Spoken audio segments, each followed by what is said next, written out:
Astonishing Legends Network.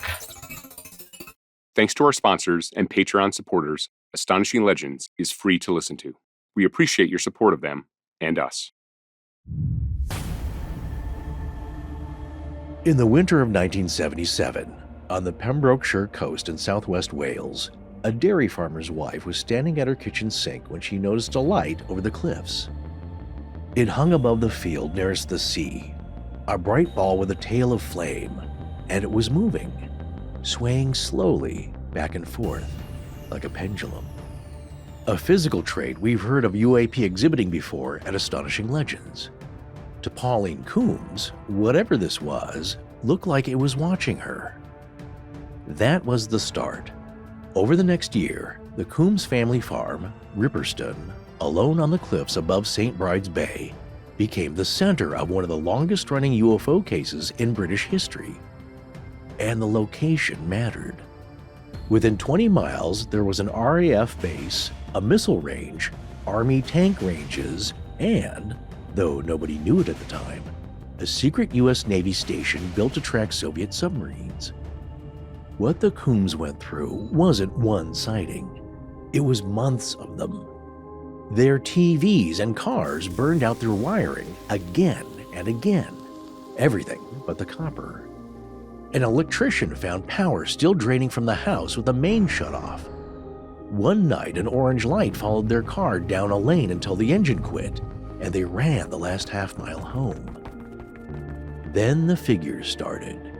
Tall, silver, no face, standing at the window with a hand on the glass, and gone before the police arrived.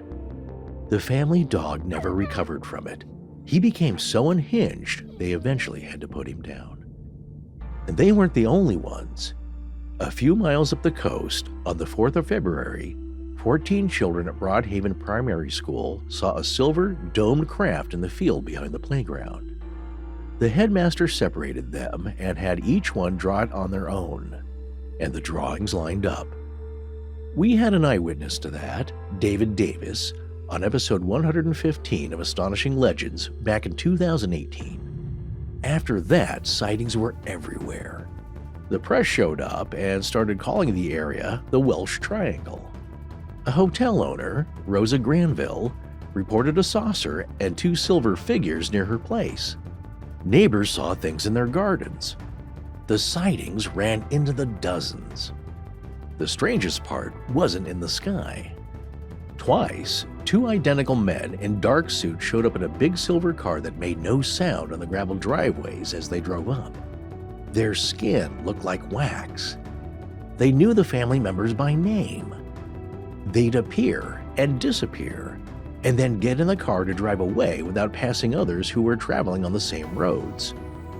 And the farm itself seemed to be under some kind of test. 100 cattle, locked and chained in their paddocks, vanished and turned up at a neighbor's farm miles away in only minutes, more than once in the same afternoon, with no tracks in the wet mud. One night in November, Pauline Coombs said she found herself not in bed but sitting in a bright, domed room with 2 identical women in front of her. Then she was home again, oddly calm, but with a small puncture mark on her arm. When the family went to the authorities, the Ministry of Defense wrote back that there was no record of anything unusual in the area. That wasn't the whole story.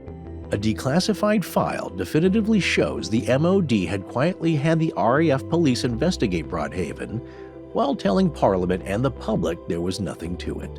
Were there hoaxers? Yes.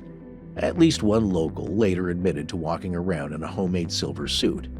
But by his own account, that was after the sightings had already made the papers. The pranks came later, and they don't explain what people saw in the beginning of this chain of events. The Coombs never took it back. They offered to take lie detector tests. Their account, while dramatized, was written up in Clive Harold's 1979 book, The Uninvited, The True Story of Ripperston Farm, and the crux of their story has outlasted just about every attempt to explain it away. What they came to believe was simple. This was real, and ignoring it, which they did attempt to do a few times, would be a mistake. It's been almost 50 years since these events, and there's still no reasonable explanation as to what happened over St. Bride's Bay in southwest Wales.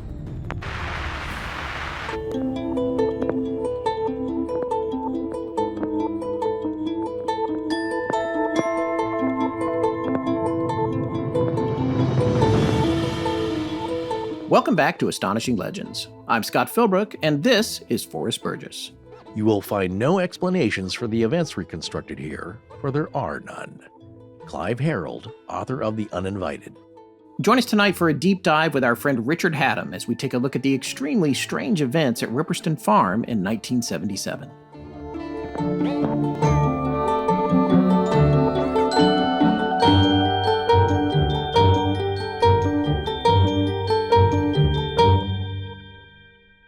And we're all back.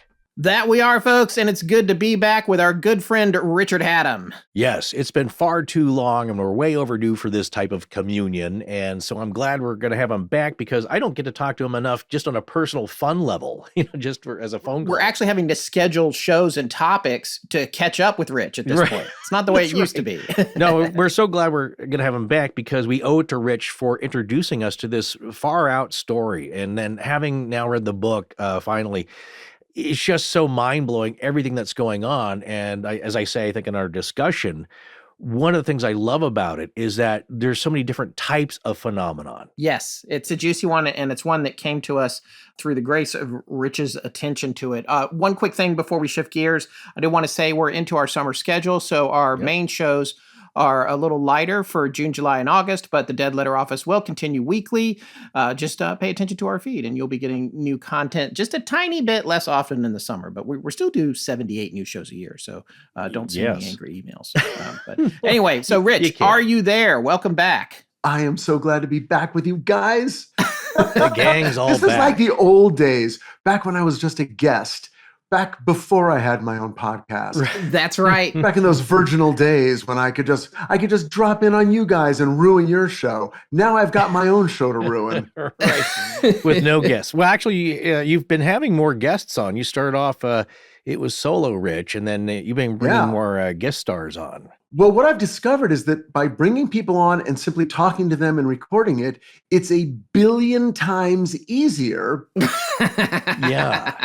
writing a 40-page story of my life and a book report. Anyway, no, but I love doing those. We still, obviously, that, you get 10 every season only, and especially right now, while Susan and I were moving, it was like, you know what, let's do the bonus episodes and have a few of those, and we'll have more during the break. So I love doing those too. And I'm lucky because of you guys. I know a lot of people I can reach out to and say, hey. Yeah, you just had Lyle Blackburn on, right? Yeah, exactly. Yeah, that's a perfect example. Actually, people started talking about his book on the Facebook group, RHPB, Richard Haddam's Paranormal Bookshelf Facebook group. They were talking about the cover of the book. And then I took a look at it and they were talking about the artist. And I'm like, what is this? And it's like, oh, it's Lyle. And this is his new book series. And anyway, that kind of got it started. And then I'm like, well, he's selling a book. Let me give him a call. I could probably get him. It's a book and terrific hot sauce, by the way. And a lot of other he does have really cool swag that goes with it. He's got a lot of style. But it's great having somebody who knows what they're talking about because they've been studying it for years. That's why Scott and I love to have authors on because, unlike us who've been immersed in something for, 2 or 3 weeks, you have somebody who spent 2 or 3 years or more on a single subject. And as you know, with authors and reporters, like they're living it for a while, and Lyle's no different. Well, they also have a different perspective on things, having been so immersed in it. By the way, for folks who missed it, Rich's show is called Richard Haddam's Paranormal Bookshelf. Look for it wherever you get your podcast. He's got a lot of shows out there now. It's a great time to go out and find it, subscribe it, like it, tell your friends about it. And you can catch up on pretty much everything there is to know about Rich, even what he's got hidden in his sock drawer, because he talks about it all.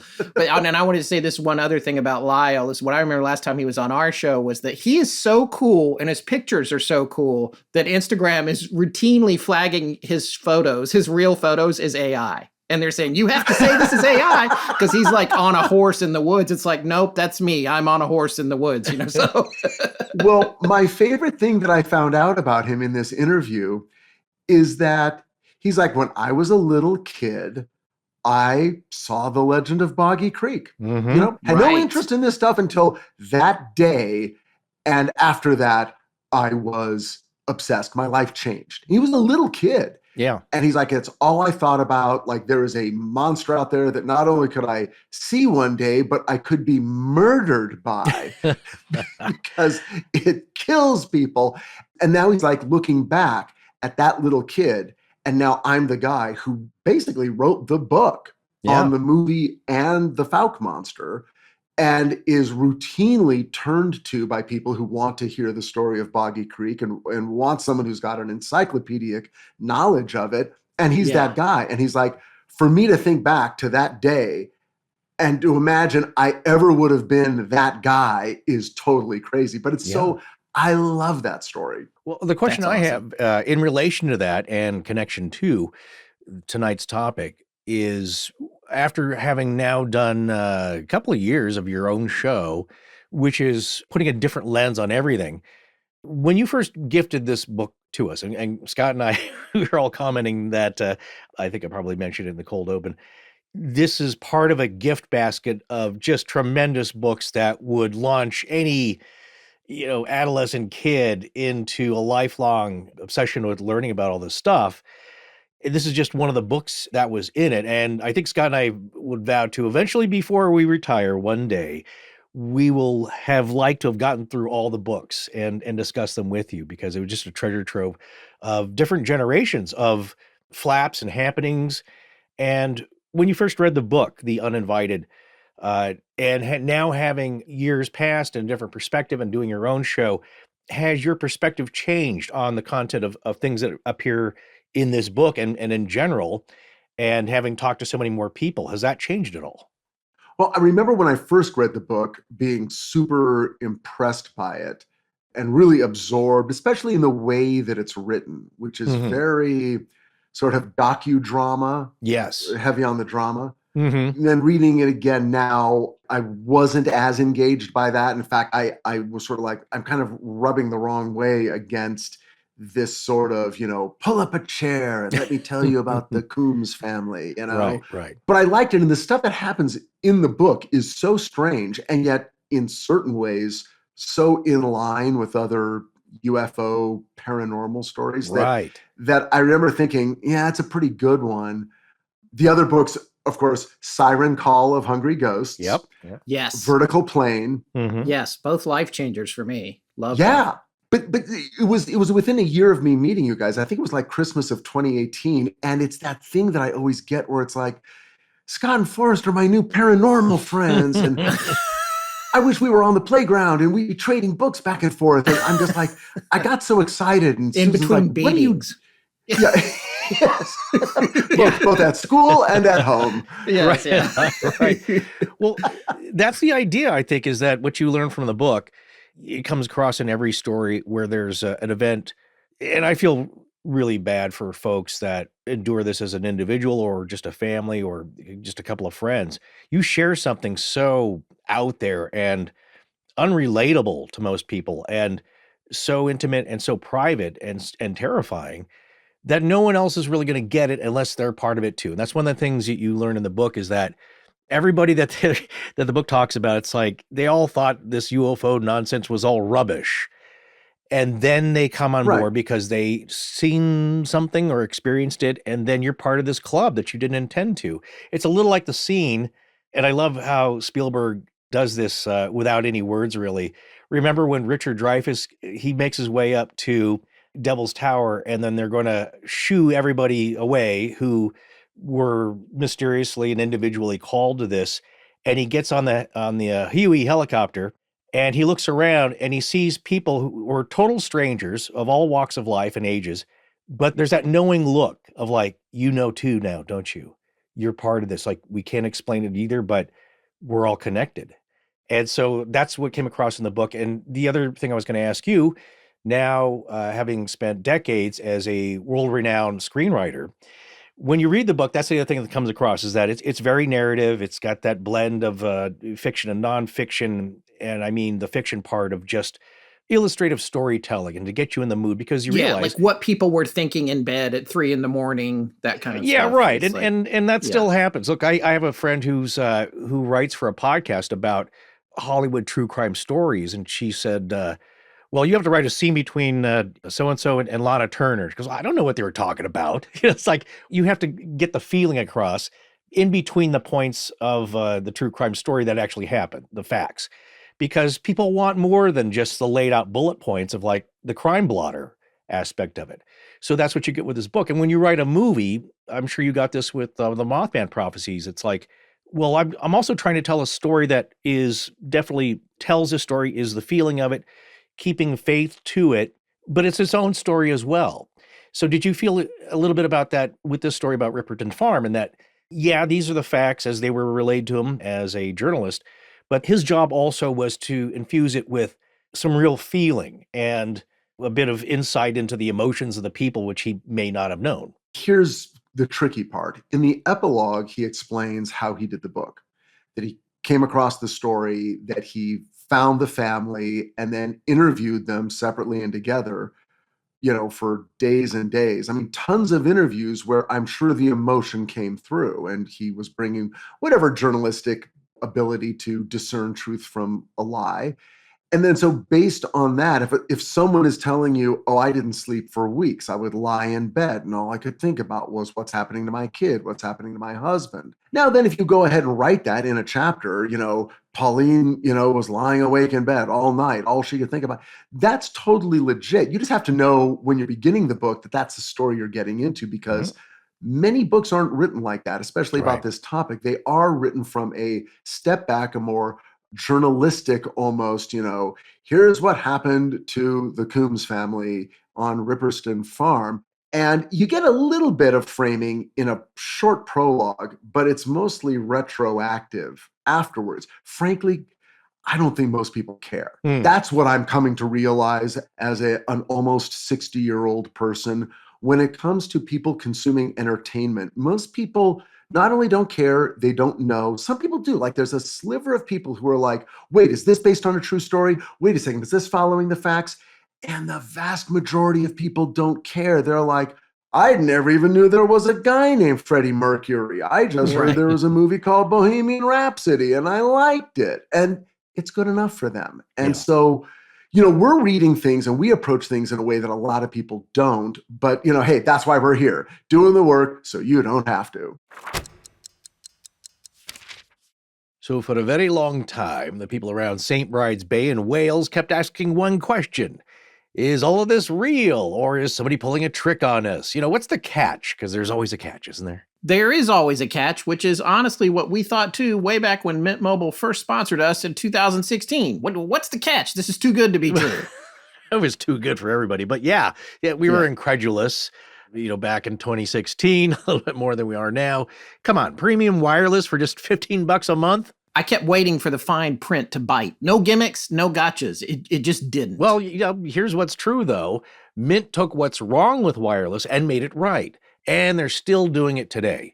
Unlimited talk, text, and data, fast, reliable coverage on the nation's largest 5G network, and an award-winning care team if you ever need to talk to a real person. You bring your current phone and your number, you choose a 3, 6, or 12-month plan, and you say goodbye to a monthly bill. Yeah, and the savings, very real. I've been on Mint the whole time. Yeah, me too. I switched almost 10 years ago, put my whole family on it back in 2016. That's 3 people, and between my crew and yours, Forrest, we've saved thousands. Really? Enough that I'm pretty sure we could have funded a trip to go stand in a haunted Welsh field if we wanted to do that next week, maybe, and get kidnapped. Well, I wonder if you get coverage wherever they kidnap you to. Well, it sounds like an amazing trip anyway. It's the first part, but I'll skip the kidnapping. Yeah, I guess that doesn't sound so good to me either. Or we're probing. Anyway, to get your new wireless plan for just $15 a month, go to mintmobile.com/AL. That's mintmobile.com/AL. Cut your wireless bill to $15 a month at mintmobile.com/AL. That's it. There's no catch. $45 upfront payment required, equivalent to $15 a month.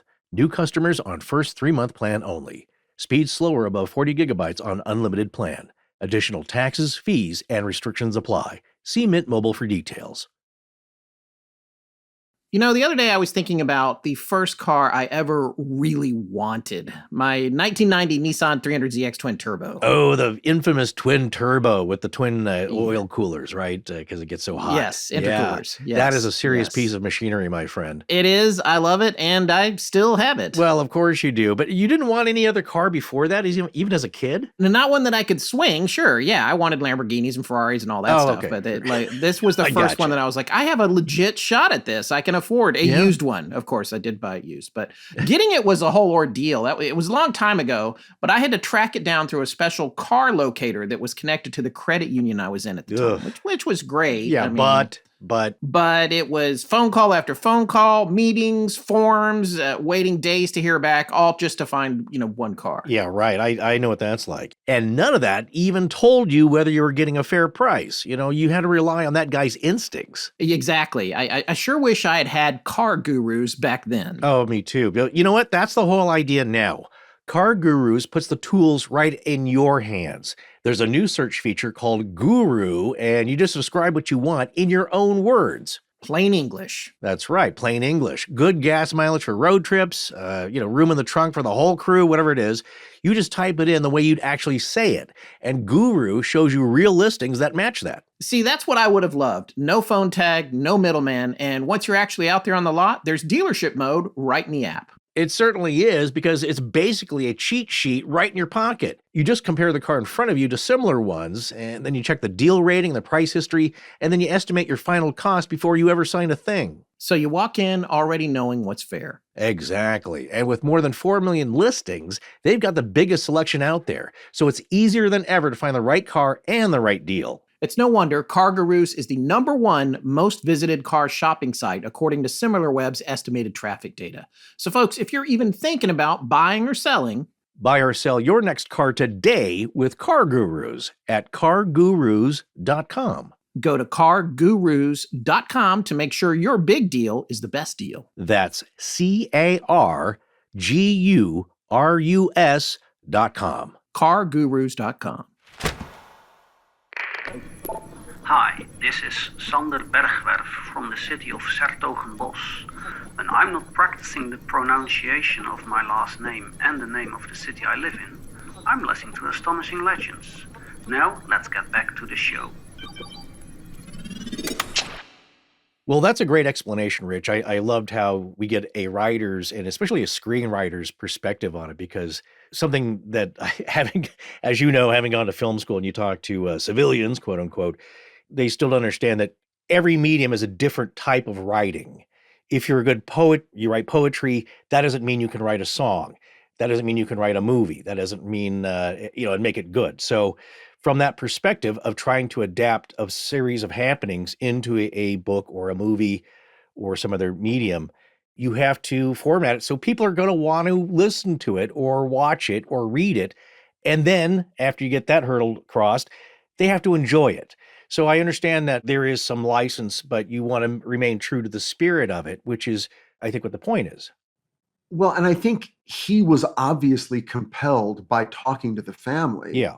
By not only their sort of, natural aspect as, normal people living a rural life on a farm, but also the emotion that he witnessed as they were telling these stories, which clearly this was a horribly upsetting time for all of them. Oh, yeah. And when you hear the stories in the book, you understand why. So I think he was struck by that and was like, well, this is the most compelling thing. So I can't just relate this stuff as dry fact. I have to sort of let you know what they were thinking as things were happening and how horribly stressful it was for these people who were just trying to get by on whatever living a farmer is making in Wales in 1977. These are no nonsense, quote unquote, salt of the earth type people. They have a lot of hard work every month of the year. People think that farmers have it easy. They don't. It's a lot of sun up to sundown and beyond hours every day of very hard work, and they don't have time for a lot of nonsense or goofing around or even making a suit and running around the field. Some do, but for the folks that experience this, they're very no nonsense type folks. And I understand these types of people. And I think you want to, if you're not a total huckster, you have a ethical and moral sense to tell the truth about these folks that had a pretty horrible experience. And so that's one aspect to it. And the other thing is that this lines up quite a bit with other stories that Scott is going to talk to us about happening in Wales around this time. And so this is really an overdue segment of this whole story of the experience of Wales in the late 70s, with varying factors here of experience, because this is the other thing that ties in, is that I always look to, as you were saying, Rich, these are broken down to, or you can break these down into just incidents, like this happened on this date. This is what this person reported seeing. But it doesn't really give you the whole picture of what the human experience is, because as I always say, these weird things can happen, but really the more important thing to us as humans is, how do we react to it? What did it do to us? What do we take away from it? Where's the meaning, the human meaning for it, or for the rest of us that may or may not believe in this? Because again, things can happen, these paranormal events can happen, but they don't happen in a vacuum. They are experienced, and from our perspective, we're not going to make much sense of this at this point in time, knowing why these beings did what they did or not, or if this is all a hoax, why that happened or not. But we can begin to understand how it affects humans and what we take away from it. So there were other cases, because one reminded me of our one of our main heroes here, the story, Billy, nearly or did get punched by somebody else who was like, you got to stop talking about this. You're ruining all the property values. Right. You're freaking everybody out. You got to stop, mate. And then he got so upset, he punched him or tried to. Yeah. I think at least took a swing at him. Same thing happened to Dave Davis Yes. in the Broadhaven case. And Scott, so tell us a little about, or refresh our memories about the other cases that were happening around this time. Right. So we gotta come back on this a little bit. And Rich, this is back when we first became friends, but back in 2018, right? Yeah. When did we meet? We met before that. 2017. Yeah, right before that. So and then we met in person on March 8th, 2017. I just want to say, for all who celebrate, if you want to celebrate when Scott and Forrest and Richard met in person for the first time, it was March 8th, 2017. Okay, Go ahead. How do you know that? It's all written down, Forrest. I've kept track of everything you've ever Wait, so done. we're coming up on 10 years. We just had our 8th year anniversary. I celebrated privately. I don't want to describe how. Okay. I don't want to hear it either. All right. So here's what I was going to call back to. We did 3 shows that were connected together in a arc kind of way back in 2018. Episodes 113, 14, and 15. The first one we did on the Berwyn Mountain UFO incident, which predates this particular flat by about 3 years or 4, which isn't a long time. That was a particularly noted happening that took place in Wales. It was a loud explosion, flash of light. Nobody could find anything. And it was, there were tons of phone calls that came in. And this was the episode that I famously said 999 phone calls came in. What the point was that over there at 911 is 999. And I sounded like a complete idiot and had to correct that a few episodes later. And then we had our good friend Reese Waters on for that, who's a former BBC producer. He has actually since moved across the pond many years ago. And he had a podcast for a while called Canadian Politics is Boring. That is now Canada is Boring, and it's a hit podcast. So check that out. Canada is Boring with Reese Waters. Anyway, he was our guest. He shared a bunch of research with us on the Berwyn Mountain incident. So we did that. Then episode 114, we had our mutual friend that we all know, Rob Christofferson, on from his show, which he is currently on hiatus, I think, called Our Strange Skies. And Rob is a esoteric UFO expert with just all the most mundane and strangest details of the strangest stories. So he came on and actually talked about this case, which we're going to be talking about tonight. But at that time, we hadn't read the book. Now we have read the book and we're read up on it. And I want to really dive into it this evening. And then right after that, on episode 115, we had David Davis on, who was an eyewitness with the other school children at what happened in Broadhaven, which is just a couple miles away. And this was within a week or two of everything that we're talking about tonight taking place. So that's part of the exact same flap. And for me, and I think for Forrest too, the fact that we've had David on, that he was a 10-year-old there, we'll play a clip from that show here in a little bit, what he saw that day. That for me says, something happened here, no matter how dramatized this book is and what the story is with the Coombs family and their farm and all the things that they went through, which you heard some of in the cold open. Part of, for me, what keeps me from dismissing that is like, oh, this is just this something weird happened that they couldn't put their finger on, and this writer was told to come in and ride on the coattails of the release of Close Encounters and blew it up into a big thing. It's like, you might convince me to say that if there wasn't a lot of outside things going on around this story, but there was a huge amount of things going on in Wales at this time. And we have had an eyewitness on the show who's talked about it. So that is just sort of the lead in here. That's why we're coming back to this, because this is one of the most prominent flaps in history, really, and for humanity. This is right up there with Roswell, which is why they call Broadhaven and Roswelsh. Yeah. So that is kind of setting the stage for all of this stuff. So let's look at this timeline of it. So 1974, late January of 1974 was the Berwyn Mountain incident. That's the one we talked about. We had Rhys Davies on, talked about that in episode 113 of our show. Explosion, earthquake type thing. The military came, no crater was found. Official line later was it was an earthquake and a meteor shower that happened at the same time.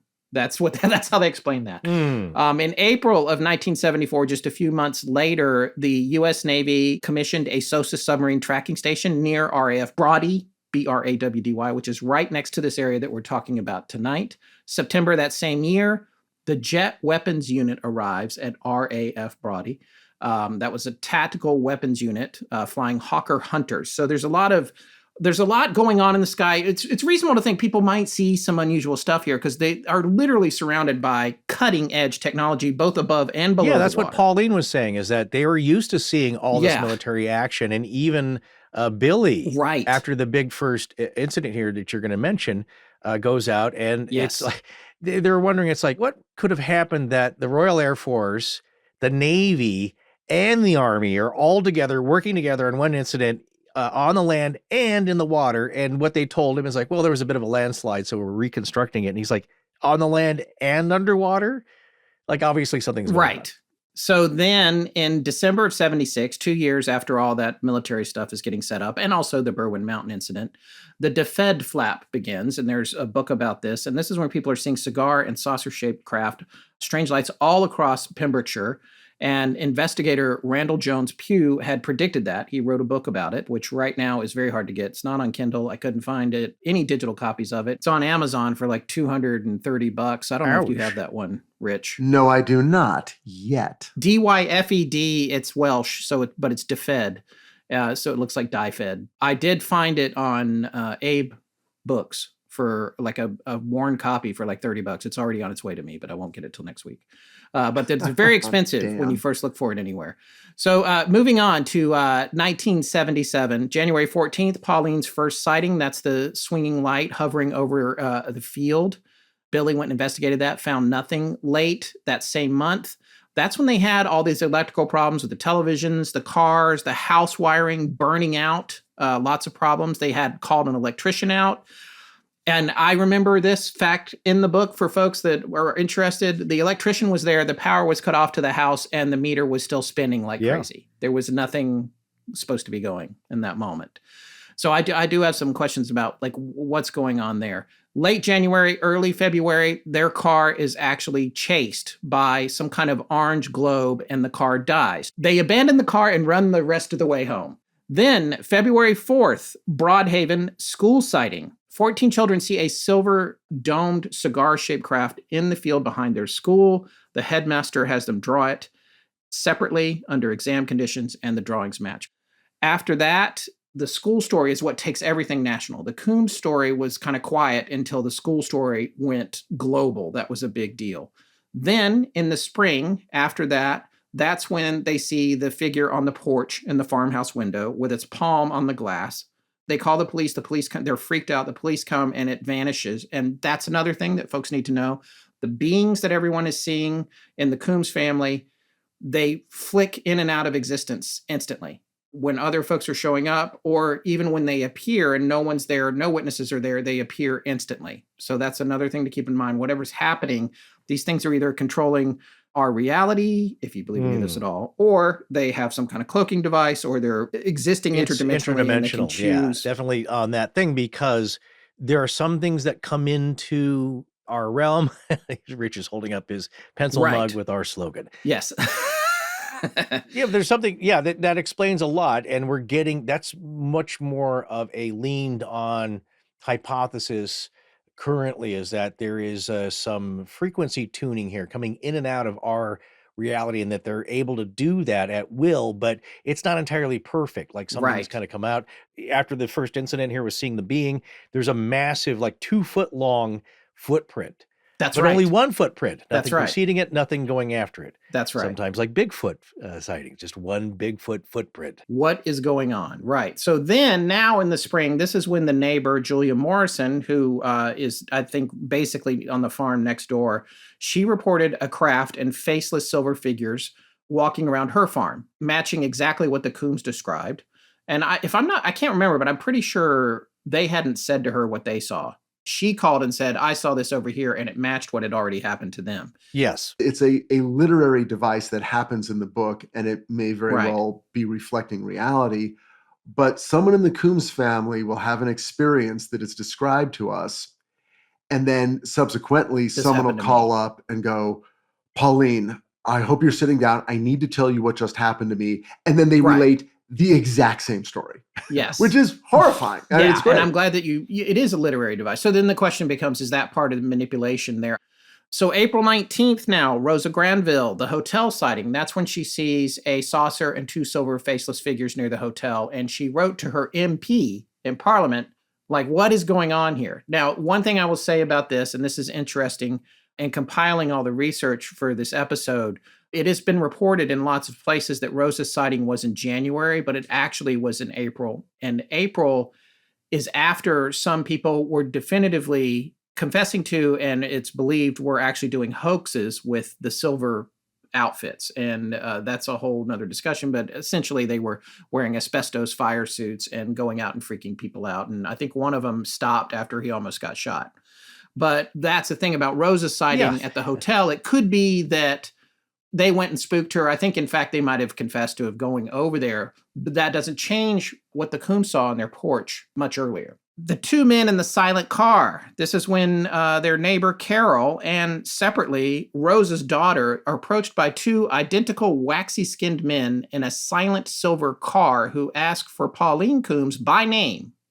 And then they seem to vanish and reappear. And these guys, what's interesting is you read about this and people are like, well, it's a silver car. It feels a little bit like it wasn't a car, but they can't figure out how to describe it. The people that are telling the story. What else is it? Is it a craft? Is it hovering off the ground? Is it a land speeder from Star Wars? Whatever it is, they couldn't describe it. No, it's the DeLorean from Back to the Future. Yes. That's what it is. Yes. With all the stuff on the back, Right. zipping around and leaving a track marks full of fire. Yes. One thing and I a will say, Walkman. what's interesting thing before I forget, when we're talking about the appearance of the Men in Black figures and their descriptions, very tall, robotic, flat voices, grotesquely tall foreheads with large glassy eyes. One thing I noticed that was interesting is that because they showed up at the Coombs house and asked for Pauline, they asked the eldest son if she was there. And then they showed up at in an instant. Then they're at the neighboring cottage where Carol, I believe, is the nurse who lives there. She said she saw them at the doorstep. One remains in the car. This is always the pattern. One remains in the car. The other one goes to the house, to the doorstep. She sees them at the front door. Obviously, he didn't get entry, thank goodness. And then zips around to the back of the house. And next thing she knows, now he's at her place, which is like, it's impossible to get there in like 10 seconds. Right. And so he just shows up and then they just kind of vanish. And then the other thing is that she saw them drive down away from the farm, the Ripperston Farm, and there's only one way in or out on a very narrow road. And Pauline was driving into the house. She should have seen them, as the son said. And also Carol said, well, they should have passed you. She goes, I didn't see anybody at all. Right. So they vanish. They come in and out of existence. But the other thing is that this is one weird thing. They go to the houses. They have this omniscient apparent ability to show up anywhere at any time. They know the names of the people. They say, is Pauline home? Right. They go to Carol's cottage. Is Pauline? So they go to Rosa. Rosa at the hotel there. They talk to Rosa's daughter, who's going to uni in Spain. She's home for the summer. They freak her out, but they ask her, where's Rosa?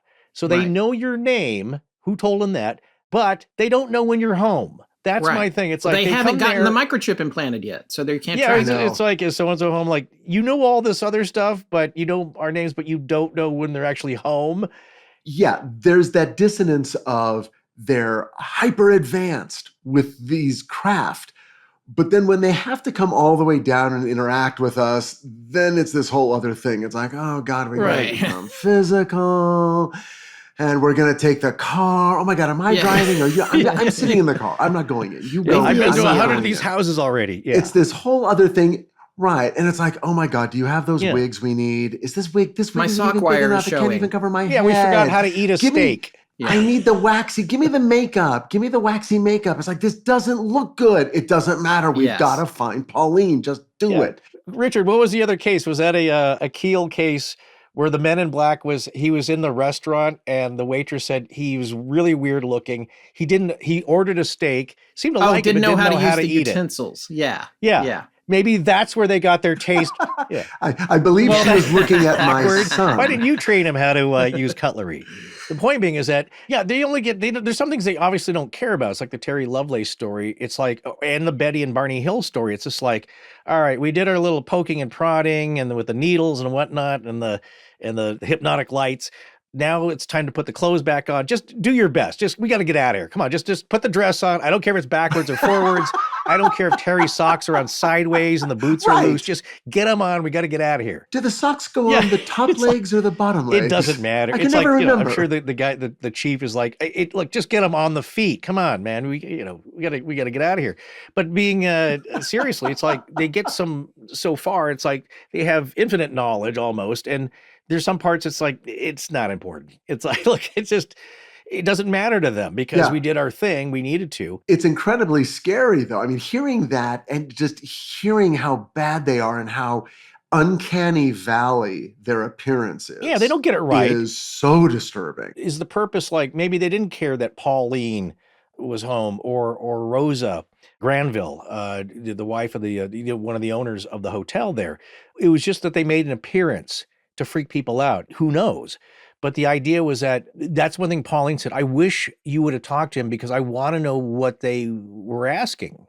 Why do they show up? What's the point of that? Yeah. And you don't get that. I mean, in other Men in Black cases, it's to warn you from digging deeper. It's like, hey, don't look into that. You didn't see anything, right? Okay, don't make us come back here. Which sounds much more like it fits into a government conspiracy narrative of, these are government guys saying, you didn't see anything, forget it. But it's like Indrid Cold in a way. It's the thing that's trying to look human and it can't quite do it. That I think that in a way, to me, there's nothing scarier. No, that's what freaks people out about the doppelganger experience is that it was trying to really hard to look like my sister, but it had a haircut that she had from 2 weeks ago before her prior haircut. It's not quite right. And that's what disturbs us because that's the uncanny part of the valley.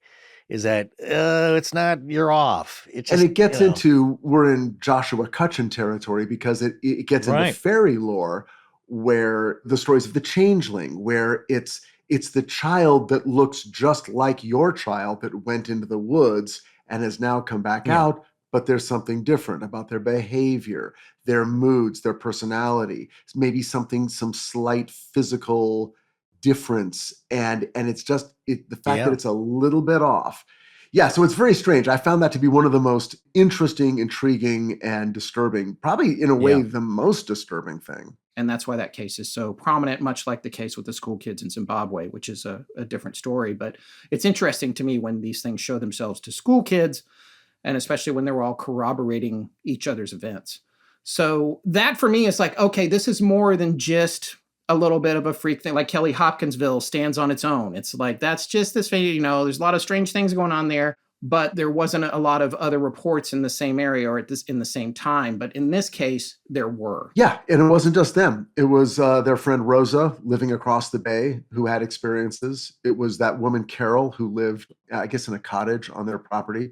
Like next door. There were other people there. I mean, there was another farmer who was involved in this sort of cattle herd shell game that was being played in the area. Right. That was Paul and his wife that came to stay with them for investigating. The two UFO experts who were there, who witnessed. There was the other farmer, Martin or whatever his name was the one who kept calling and saying, "Why are your cattle in my field?" And Billy Coombs is like, "I literally just locked them up.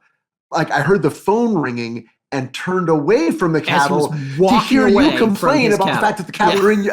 It's not possible." So it's, Right. Which he didn't want to admit, because then he's like, I look crazy. He's like, I look crazy on every level. First of all, I have teleporting cattle. Second of all, I can't take care of or keep track of my own cattle. Even without the UFO component, that's embarrassing for a farmer. So there's like all these reasons when he's just like, at one point he's like, I got a new guy and he hasn't figured out how things should work yet. Sorry, I'll come get him. He literally, think about that for a second. For all the accusations of lying, he lies to deny the paranormal evidence that he just saw because it's easier than trying to explain it. And to Forrest's point of the, I think it was a Clinton or Kieran who got punched in a bar because he had spoken out loud about Billy the experiences he was at.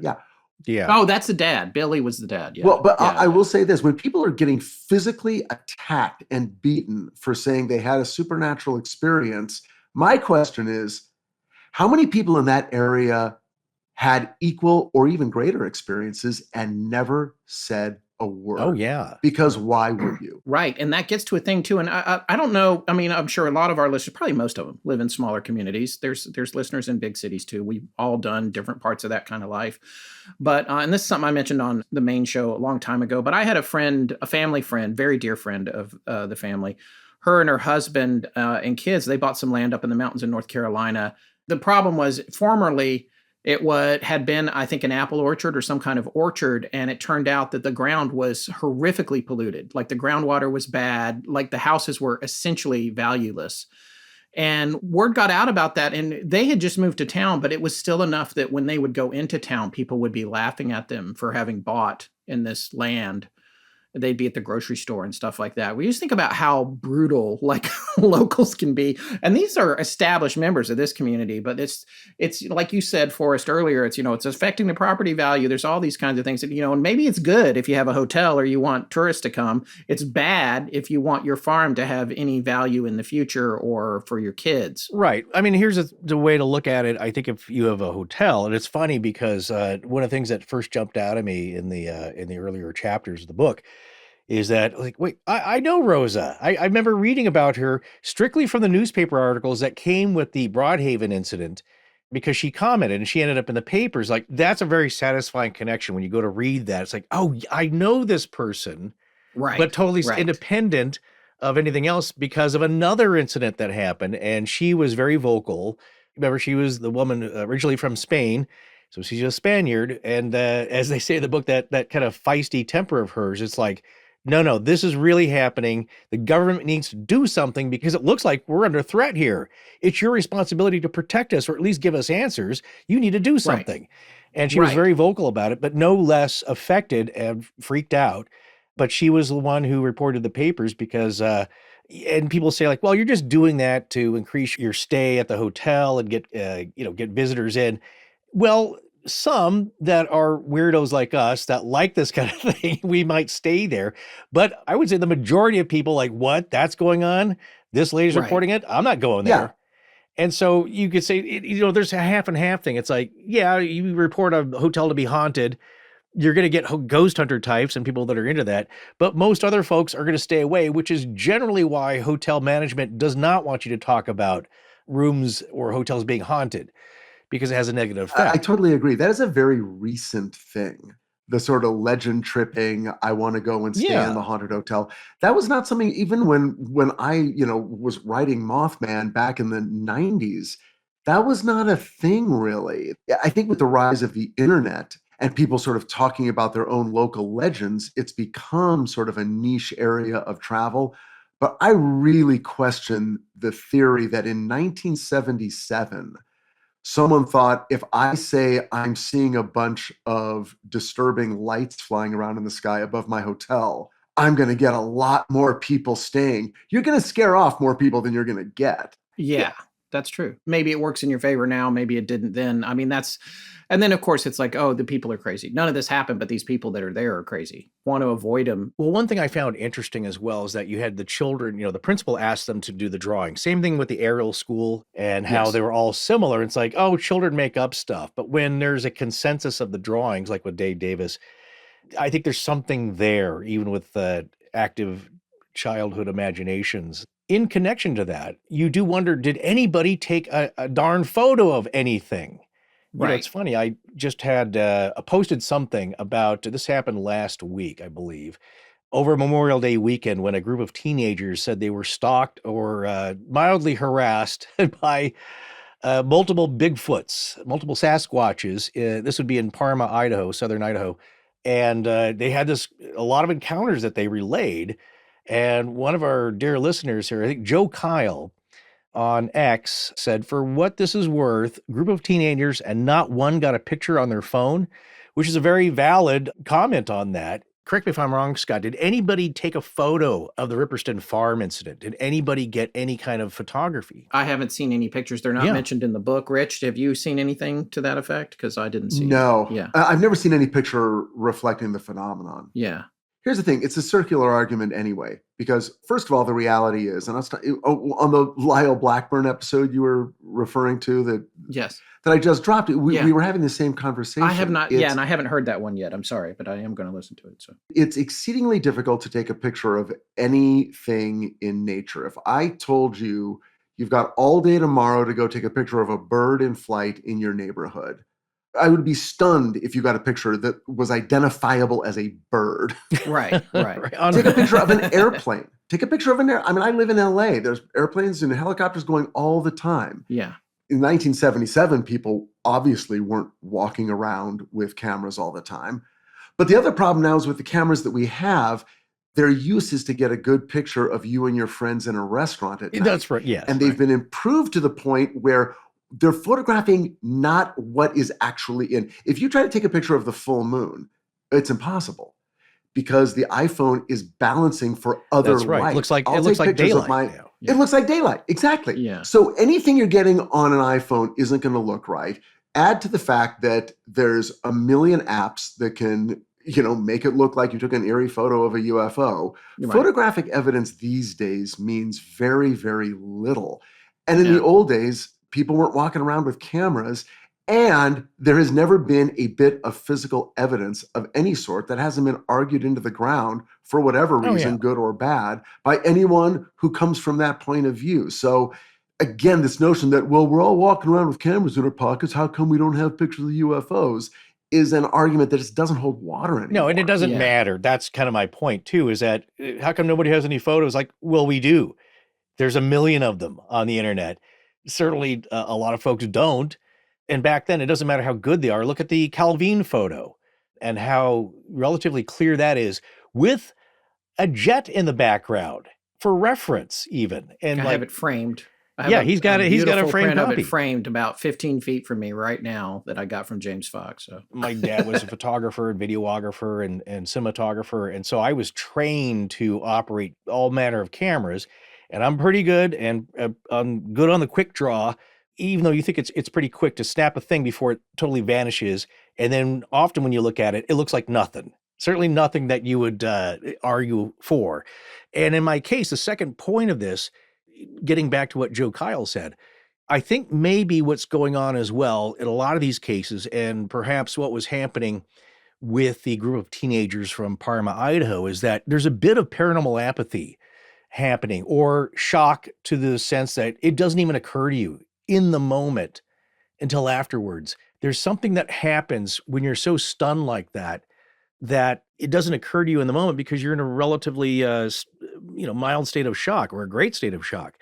On the other hand, there might be some kind of, let's say, force that is preventing you in a way from doing that. And that's what we call paranormal apathy, where it doesn't occur. And for my own sighting, I stared at what was happening in the sky for about a minute before I wondered, is anything happening? And by the time I saw something unusual happening, it was too late. So there's a lot of reasons that photos aren't taken, but that might be the case here is that, yeah, they just may not have had a camera, or they're so shocked and traumatized by what's going on that it doesn't occur to them that they need to provide proof to combat all the naysayers. So there's a lot of different reasons, but yeah, it's very strange. And until you're in that moment, and that's the classic trope is like, would you get a photo? Like, nah, sorry, I didn't. Or you take something and it's gone. Or there was another case with a British woman I just saw on a show, and this is another major sighting where she did get some photos of workers after the fact, dressed in odd clothes, out cleaning up the site. But while it was happening, she said, yeah, I was standing in a group of about 8 people. We all got out our phones. None of them worked. She goes, I don't know what happened. They worked afterwards. This episode is sponsored by BetterHelp.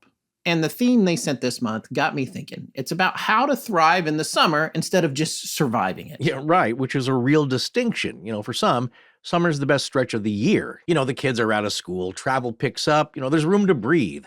But for others, it's juggling everything at once, counting the days until September. For me, I'm in the Thrive camp. We get to the beach in Wilmington here with the family whenever we can grab a break, and you and I keep the show schedule a little lighter this time of year on purpose so everybody can decompress a little. Yeah, that's right. Thank goodness for that. We built that in, but not everybody feels allowed to do that. That's right. A lot of folks say yes to everything all summer, and then they wonder why they're more wiped out in August than they were in June. Yeah, we often feel that way anyway, but that's where therapy can help. Figuring out what you need, getting comfortable setting a boundary, and then building a summer that feels good instead of one you just get through. And BetterHelp does the matching work for you. You fill out a short questionnaire, and with 12 plus years of experience, they typically get it right the first time. Yeah, and if the match isn't clicking, you can switch therapists at any time. And these are real therapists too, fully licensed in the US, working under a strict code of conduct. And with over 30,000 of them, BetterHelp's the world's largest online therapy platform. Over 6 million people served and an average rating of 4.9 out of 5 for a live session. That's based on over 1.7 million client reviews. Yeah, and just remember, you don't have to say yes to everything this summer. Find support in therapy. Sign up and get 10% off at betterhelp.com/astonishing. That's better, HELP.com/astonishing. I've been thinking about Biscuit, the cat lately. Your kitty, what do you call that? Is that a breed, a butterscotch cat? Well, yeah, you see, he's an orange tabby, but it's more of a butterscotch vibe. There's not a lot of orange in it. It's more like a little piece of candy, furry candy. Well, how exact of you. And yeah, is he on the bed behind you right now looking at his butt? Yes. Yeah. What about it? That's what he does. Yeah. Well, anyway, you found him when he was like 6 weeks old or something. And then now he runs your entire house. Yeah, he does actually. Year and a half in and he owns the place for sure. We did rescue him as a tiny, dirty ball of fur outside of Chick-fil-A. And now he's a glossy little carnivore. A lot of that, by the way, is his food. Yeah, Smalls, right? Because, food is medicine. That's right, Smalls. He actually goes a little feral for it, honestly. Smalls is fresh, gently cooked food made without preservatives. Human-grade ingredients, the kind of stuff you'd find in your own fridge. Which matters more than people think. Most cat food, even some big-name brands, run on cheap fillers. Stuff like grains, artificial ingredients, meat byproducts, and none of that is really great for a cat. And Smalls goes the other way, at least 80% animal protein. Cats are carnivores. Protein's their main fuel. More of it means more energy, better hydration, stronger bones, toned muscle. It's more digestible, too. Their body absorbs more of what's in it, so less comes out the other end, and a lot less smell. And that's what we can all appreciate. Balanced diet also means less shedding and fewer hairballs and that famously silky, shiny coat. And don't just take our word for it. After switching to Smalls, 88% of cat owners reported softer, shinier coats, more energy, and better health overall. And if you're spooked by commitment, try Smalls risk-free. They'll refund you if your cat won't eat it. Though going by Biscuit, I doubt that'll be your problem. So stop serving your little carnivore a bowl of processed shortcuts. For a limited time, because you are an Astonishing Legends listener, get 60% off your first order, plus free shipping and free treats for life when you head to smalls.com/AL. That's 60% off your first order, plus free shipping and free treats for life when you head to smalls.com/AL. This is Matt Drew, Curator of Mysteries. and you're listening to Astonishing Legends. Now back to the show. Let's talk a little bit about some of the incidents that they dealt with here, because that actually circles back kind of perfectly into what was happening to the Coombs family. Because one of the things that they talk about in the book was they went through a ton of televisions. Their televisions were all dying, and cars. They had cars where all the wiring was going bad. Everything but copper, apparently, is what's pointed out in the book. For some reason, the copper wasn't having problems, but the TVs, I got the impression, there wasn't a hard count, but I got the impression they went through 3, 4, maybe 5 televisions that were just dying over and over when things were happening. And the other thing, Rich, coming back to your point about the dramatization, one other thing that I felt like Clive's book did a lot was it alluded to the possibility that there were behavioral issues going on with the cattle, for example. They're just saying, well, yeah, I don't know. I can't figure out why those cows don't want to go in that field anymore, or whatever. And they never really followed up on it. They just sort of implied that there was extra things that were bizarre in terms of the animal behavior. And maybe that's related to the animals experiencing things that the humans aren't witnessing. Did you take that away too, Rich? Or like? Yeah, I mean, I think in talking to Billy, if you were sitting down interviewing him as this guy did, you know, that's his job. I mean, this is a guy who's getting up at midnight animal husbandry every night for 6 months. Yeah, to go out and check on who's pregnant, who's getting pregnant, who's about to calf, what's happening out there. He is like really, really intimately familiar with the behavior of his cows and his herd, because that is his job. So when I hear a guy like that say the cattle were acting weird, they were acting spooked, that field of delicious grass should have been drawing them, and for some reason they weren't going. And then later on, I went and looked in the field, and there was a giant 50-foot diameter circle that was burned out. And he makes a connection. It's like, yeah, okay, the guy knows his herd, so I'll listen to his opinion of they were acting differently than they should normally act. When we look at how this chain of events unfolds, here's what I think. You know, the first thing that they start with in the book, and this they pinned down to January 14th of 77, was that Pauline Coombs, I think she's in the kitchen maybe, like, or was looking out the window or whatever, and she sees this light floating like a pendulum back and forth, that she got a distinct feeling, and this is psychological component too, was somehow either looking at her or interacting, or knew that it was looking at her. I know that you're looking at me, kind of thing. And then it was doing the falling leaf thing, which is something that Forrest brought to my attention. We're like, how often does this come up? It seems to come up all the time. It's like, what is that about? Like, I mean, already we're having to say, all right, we don't understand the physics of this. Is it interdimensional? Is it just poking through from another dimension and we're only seeing it partially? How is it making these, right angle turns that would kill anything organic and all of that kind of stuff? It's so far outside the realm of our understanding, because the other question is, why is it acting like a falling leaf? But that's what she saw, a light doing that outside her window in the distance.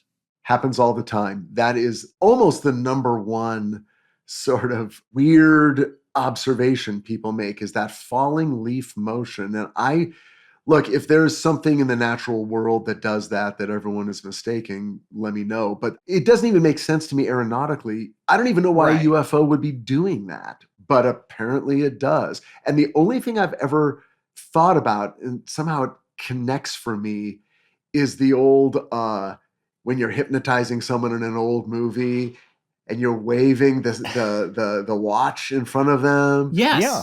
And what it does, but it puts you in this altered state of consciousness, which people describe as sort of the Oz effect when they are interacting with something supernatural.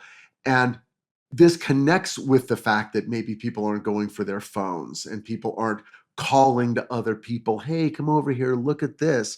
It's the thing that J. Allen Hynek called the UFO experience, because after interviewing hundreds of people, he got to the point where it's like, what's interesting here isn't necessarily just what they're talking about. It's the way the people talk about what they talk about when they talk about UFOs. Isn't that a book? That's a book title, isn't it? The kinds of words they use. Yeah, it's by Raymond Carver. That's right, yes. Yeah. Right. It's a whole thing when you're interacting with something that is not part of your everyday experience and which might be supernatural. And I think people have the same thing when I think people have a Bigfoot experience. It's like, I had a gun, but I didn't want to shoot it because it looked real. Sometimes people describe getting some sort of telepathic message. I mean, it's a whole experience. So I've always wondered if the falling leaf is about hypnotizing people somehow. That's one of the biggest explanations, I think, that I've heard that makes sense, in that it is part of that experience. And I don't know why, if that is, you'd have to talk to cognitive scientists and neurologists about, does that motion or action or that perception of something like that actually have a physiological, neurological effect on the brain? And is this step one of mind control? This is the beginning of the mind control. Because we've learned a lot that some of these cliched things actually have some effect in the real world. And it also connects up with something that I talked about in my podcast earlier this year when I did Induced After-Death Communication, the book by Alan Botkin. I know you guys heard the episode because I know you obsessively listen to everything. I'm catching up, yes. But in this one, they talk about EMDR, eye movement desensitization and reprocessing. That's a thing used in psychology sometimes. That has to do with sort of moving your fingers back and forth in front of the subject's eyes, and so that the eyes jerk back and forth in a way that almost imitates REM sleep. Yes, that's right. But it actually does something physical that has a psychological effect that puts you in a receptive state, or some sort of state that allows you, in the case of EMDR, to sort of then think about a traumatic experience and reprocess it, and hopefully get past that sort of freezing up feeling that trauma can give you and that post-traumatic stress disorder can give you. So it's like when those people like rub a shark's belly and it just rolls over and chills out. That's what they're doing. That's what the aliens are doing to us. It's rhythmic. It's something. I know that's you're being you're not being flippant, but there's something to that. And it's that rhythmic stimulation that produces a desired effect. And what we have here is that it's the introductory signal from something that is trying to communicate or interact with you in some way. And I do believe that there's a purpose to that, because you think about it logically from our human monkey perspective. Okay, so you're on this craft, and obviously, now the thinking is that they create their own space-time bubble around them, so they're not affected by gravity, which is why they can do 190-degree turns, instant acceleration, which would kill anybody else in a conventional craft. That's how they get away with it, because otherwise you'd just be doing that pendulum leaf falling thing and be whoa, like, how is that? Well, it's like the thing at the county fair when you're on the arc. How is that great? Swings back and forth. To occupants of a UFO or pilots is like, how is that effective? Or even if you were looking out the window, you're going to get car sick or UFO sick.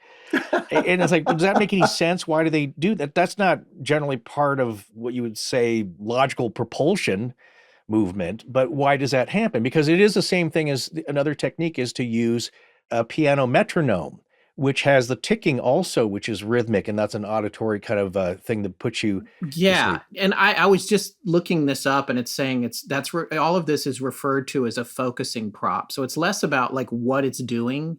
And this goes back to Mesmer, of course, and then also how that progressed into like stage shows with hypnotism. But like, it's less about what it's doing and just you focusing in on it. It's the same way you start a session of meditation. It's like by focusing on the breathing so that your mind can't think about other things or stuff like that. Right. So, but that still overlaps with what we're saying could be happening here with the swaying of the craft. It doesn't come up till later in the book, but there is, in this case, and in many, many other cases that, of course, the listeners have heard about, is a feeling when a person sees a UFO. They often say, I got a feeling like it was telling me not to be afraid and to just kind of forget the whole thing. Yeah. Or it was giving me some kind of telepathic message. And that is a part of it. That is a part of seeing a UFO. Yeah, and I will say it starts off, a lot of these stories in the book, the encounters start off the same way. You have somebody who is purportedly very skeptical, which I tend to believe. They've never experienced this before. Why would they have any thoughts about it other than It's all rubbish. And then you first think it's a flare because you are by several military installations in the area, and they do see flares, as Pauline says, like, oh, I've seen lots of military flares. This didn't look anything like it, but that's what your mind goes to first because that's the most logical. And so you see that, and then it turns into something else, and then you see this movement. And so you have this pendulum-like movement that doesn't seem to make sense to us other than to lull us into being receptive for something, some kind of communication. But overall, I would say the point that I wanted to make is that you could say, again, we'll get more towards the end here about the skeptical side of it, there are some valid points. If people are making up these stories, and maybe you say, well, this went to coincide with all the, Close Encounters hype for the movie and this and coming out. Well, most of us have seen that movie. None of these concepts that are happening in this book are really, I know that's a different story, but none of the concepts other than some very basic things about, as I mentioned earlier, group frequency tuning where everybody shows up and they don't know why from different backgrounds because they are there to document this in their own way. But all these other things that are mentioned are pretty novel concepts for, caveat being, if this is being accurately reported and written about by Clive, even if they weren't, even if they were making this up, he would have to be a very knowledgeable and well-read researcher in the UFO field to begin with. And if he is accurately reporting what he's being told, these farming folks would have to be very knowledgeable because all of this stuff tracks what they're reporting as very sophisticated reportage of their experiences, the movement of the craft, the look of the beings, the physical effects that they have, all very Skinwalker Ranch, which predates Skinwalker Ranch by at least a decade. And so you have all these same effects. It's like, man, that is some very creative shenanigans going on here, some tomfoolery in the details that they're expressing. It's like, that's pretty sophisticated for 1977, because those certainly weren't concepts I was familiar with being a kid and liking UFO lore at the time. I'd never heard of these until you start reading the books and getting in depth. And so, like I said, that's pretty unusual that they were coming up with these, the men in black, the descriptions of the waxy skin, the tall foreheads, the glassy eyes, the robots with no face, whatever they were, the gliding instead of walking. All these things that are mentioned in the book as having been observed are part of UFO canon now, but again, quite prescient for 1977. And as far as the family's credibility, there may not be pictures of the UFOs in this book, but there are pictures of the family and their farm. They're real people. They're out there. Yeah. The neighbors know them. And apparently, to the degree that anyone knew what was happening with them, this was not something that was helping them. But they exist. Right. So the constant questioning of, oh, well, what's really, it's like, well, family exists. We see pictures of them. We know their names. We know where they live. And they said this stuff happened, as did others. I want to go back to the aliens that they saw, because that's the weirdest part to me. Anytime anyone sees a tall alien, I'm freaking out. Yeah. Because I'm like, you like the short, cute ones, right? I know. Yeah. You got the Nordics, but these didn't sound like Nordics. These sounded like robots from outer space, which is very, very weird. That is something that's come up a lot. So, and for people, obviously, people should read the book because it'll inform this. We're not going to rehash the whole book here, but one of the things that happened was one of these beings showed itself on the front porch, and it was 7 feet tall. The head was so high up, they couldn't see it from through the window frame, which was already very tall. And it was peering in, and it had a silver suit on and no face. And this is something that came up with other witnesses too. It was like just black where the face should be, which is really interesting. We just did a dead letter. It will have already posted, I think, by the time this episode runs, maybe not, but where somebody saw a ghost-like thing whose face was static, like a snow on a television, like poltergeist style. Like black dots. Yeah, that was the Shropshire House incident. Not too far away, certainly compared to us here in the States. So that's the other thing about this, though. And that's something I don't think we've conveyed yet. This story overlaps in paranormal lore with two distinct genres of behavior and activity, really three if you count this cattle situation. So one of the things is one of the kids sees a black mass moving around inside the house. They come back to the house. Everybody's away. The dad and this, I can't remember which son it was, but they're out working.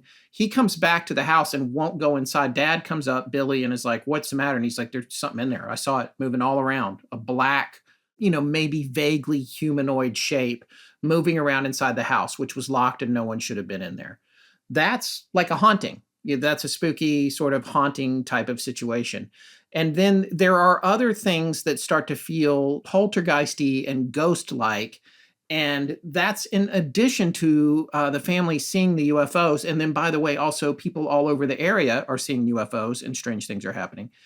And then that progresses to the cattle situation, which we've alluded to. And to be more clear on this, we've talked about it a little bit, but just an overview of that situation is that the Coombs family has 100 head of cattle. And as we said, Billy Coombs, that's his thing. He is into running the farm as efficiently as he can, and he practices animal husbandry, which they point out in the book, or the author, Clive, points out very much that a lot of farmers, they call the vets when it comes time to do the husbandry stuff, and that stuff is hard. Everything I know about it, I admit, I have learned from watching Jeremy Clarkson's show, Clarkson's Farm. But I am telling you, just from seeing that, I have seen how difficult it is to do all this stuff. So this guy is doing that himself. He can save money by not calling vets and managing it personally. And as Rich said, he's very in touch with the animals and knowing where they're at and what's going on with them. And they mean a lot to him personally. I mean, they say you're not supposed to name your cattle, and they don't talk about names, but you get the feeling that he was connected to his livestock. And the family was in general too, and they took pride in the work they were doing. So they got to the point where during the time of year that it was time for calving and mating and all that, he was there paying attention to what was going on, making sure, that there weren't any issues with stillborn calves or other kinds of things happening. He even liked to keep track of which bull was getting with which cows, and I guess that informed all kinds of things about behavior. So he's managing all that stuff.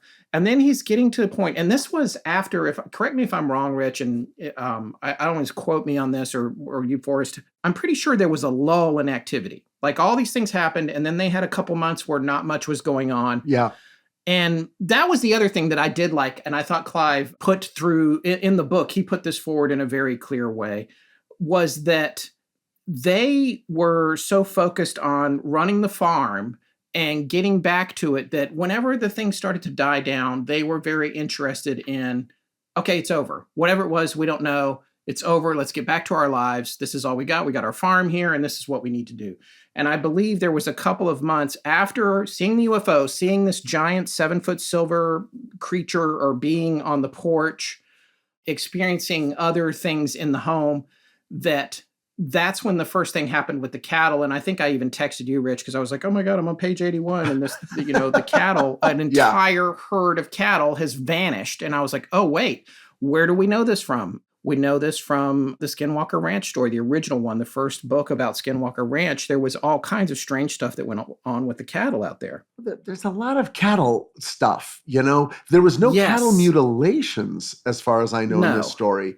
But this weird extraterrestrial obsession with our cattle, that's one that I've never heard a good explanation for, other than, oh, well, they're taking our cattle to learn how to breed them in their own weird farming obsession. But they're doing that with us, so why do they need our cattle? Yes. Well, one, it's their food for us, certainly, and they provide milk and food. Well, and, I know what cows are, Forrest. Well, I'm saying for them, you might wonder, there's some of the darker they want stories. our smash burger technology. Is that what they're after? Smash burger technology. I love animals, but better the cows than us, even though the darker theories in the lore now are saying, the reptilians, there was an agreement between our government and the reptilians to take a certain amount of humans for food because they love the taste of us. And you can't get us anywhere else in the universe. So we're one-stop shopping here. I don't know what the reason is, but, cows with their 4 stomachs and their various physiology here, that's unique to them, perhaps. It's that they're kind of universal. I mean, that's one thing on this planet. Cows are in a lot of different places. There's a lot of variety of them. And, I'm saying? It's a good baseline for livestock in general, perhaps. I wish human scientists would find a way to give me 4 stomachs. You're not satisfied with the one. I would like less. I don't think you want that because, I you're regurgitating from one to the other. I don't.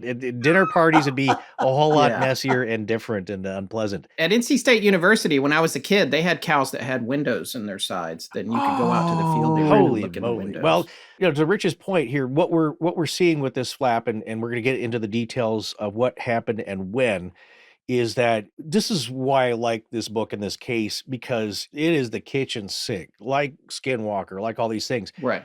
I think there's most every element of this experience that's going on, plus a lot of stuff that could be attributed to ghosts and spirit and other paranormal activities that are happening. But which begs the question, do those things overlap in ways that we don't understand? Yeah. Which is a big question. I mean, everybody's asking that question right now and over. Yeah, they're asking it now, especially, but they were telling about this in 1977. That's kind of my point, is that, wow, this is, this has been going on, but here you have a case where most all of this is going on. Even stuff like Pauline's case, Scott's going to talk about here in a second, a case of actinic conjunctivitis, welder's eye. And having this thing touch her and having a physical having a physical effect. This is predating Mothman. This is predating a lot of this stuff. And so are they pulling all these other stories, pulling it from this wild, fantastic tale from 1977 to create their own stories? Well, it's actually not predating. Yeah, I'm sorry. Mothman was 60s. Yes, predating like widespread knowledge of the actinic conjunctivitis, for sure. Are the Coombs taking these facts from cases like the Mothman stories and others? Well, probably not. Here's a weird thing that I know Scott was thinking about. Forrest, probably you too. The trope of the car breaking down in the presence of the UFO, that doesn't really happen anymore. Right. We don't hear about that being reported as much. And also the Klieg conjunctivitis, the sort of eye injury from looking at a UFO. I feel like we heard about that way more in the 70s. And now we just don't really hear about it anymore. And I don't know what to make That's a real of that. symptom of overexposure to UV light, though. So that is not just a thing that you make up. That will happen if you are overexposed to UV light, ultraviolet light. Well, but I mean, are UFOs in the 70s, were they emitting more UV rays than they do now? Is that it? Or maybe the more that they've studied us, they've figured out we should put this filter on, much like our blue blocker glasses now, which we didn't have in the 70s. And Scott, as a car guy, certainly knows that cars are far more computerized now than they were in the 70s. But at the same time, I mean, everything in your car is electric to a certain extent. Why aren't cars shutting down in the presence of UFOs? In the way that it feels like that was like a classic. Like everyone knew that. It's definitely happened over and over in those cases. But the other thing, and I don't know, I could be wrong about this, I don't feel like you're hearing a whole lot. The car chase down sequences, which there's one of those in this book, actually, where the craft chases the car down and the car dies along the way or something happens. Those stories all seem to be older now, very few and far between, where the car is chased down. The Betty and Barney Hill situation, whatever. Like more and more now, it seems like, or in the more recent time period, it's the Mundabrilla incident, right? Exactly, that we've covered in Australia. But what year was that? That was I can't remember now. Was that the 80s? That might have been the 80s. I can't remember, but I feel like you don't hear about those as often as you used to, and instead it's a couple of unfortunate guys out cutting down trees, or they've gone fishing, or they've gone camping, or whatever, and something has happened and the car isn't part of it anymore. But then to Forrest's point, maybe they figured out that capturing us in cars was difficult. And so they went to camping. Well, you gotta wonder, look, or fishing. How much has our, the Mundabrilla UFO incident, that was January 1988. In Australia, the Nullarbor plane. But, how far has our technology advanced since the 80s even, or the 70s? And but what I is don't know their if they're even experiencing time. Well, that's what I'm saying. No, I don't think so. You know. But this series of events outlays with ebbs and flows in the timeline. But you got to wonder, like, if they are interacting with us at all. Obviously, they're probably studying us to some degree. Why not just bypass us or just go to the cattle and not mess with humans? But they are making breaches into the house of the Coombs. And it also feels very personal. Yeah. You should read the book. The Uninvited by Clive Harold. And there are several books called The Uninvited. I accidentally bought one of the other one, two about a house in Missouri that was haunted called The Screaming House. And I was so intrigued with it, I did not send it back. So there may be another Uninvited in our future. Maybe that's the next episode. Yeah, there's lots of Uninvited. And briefly, I wrote an opening where like, hey, we're welcoming back The Uninvited with Rich Haddam. It's like, no, you are invited, Rich. So, well, here's usually what we hear. We should... Uninviting us. Yes, the Uninvited was my nickname in high school. You know, it's been almost 50 years, and tonight's story still doesn't make sense. You know, I'm talking about the cattle, the men in the silent silver car, which I wish we owned one, and the lights over the bay. You know, there's still no explanation that survives a second look. Yeah, that's right. That's the whole reason we and our genre in general keeps circling back to this story. It is, you know, but honestly, after a few weeks buried in something that makes no sense, it's kind of nice to talk about something that does. And summer's the perfect time for it. Look, the heat changes how I get dressed. I want lighter, breathable, easy to throw on, but I also want to look like I tried. Quince is the only place I keep going back to for that. Oh yeah, same here, me too. You know, they do high quality essentials over there. Things like breathable linen, soft organic cotton, you know, the well-made basics without the luxury markup. So everything feels good, including your wallet. Yeah, and I'm still making great use of my European linen shirt that I actually got last year. It's long sleeve, but it's so light and comfortable. I'm comfortably wearing it even on the hottest and humidest days when we go out here, and my wife loves the olive color.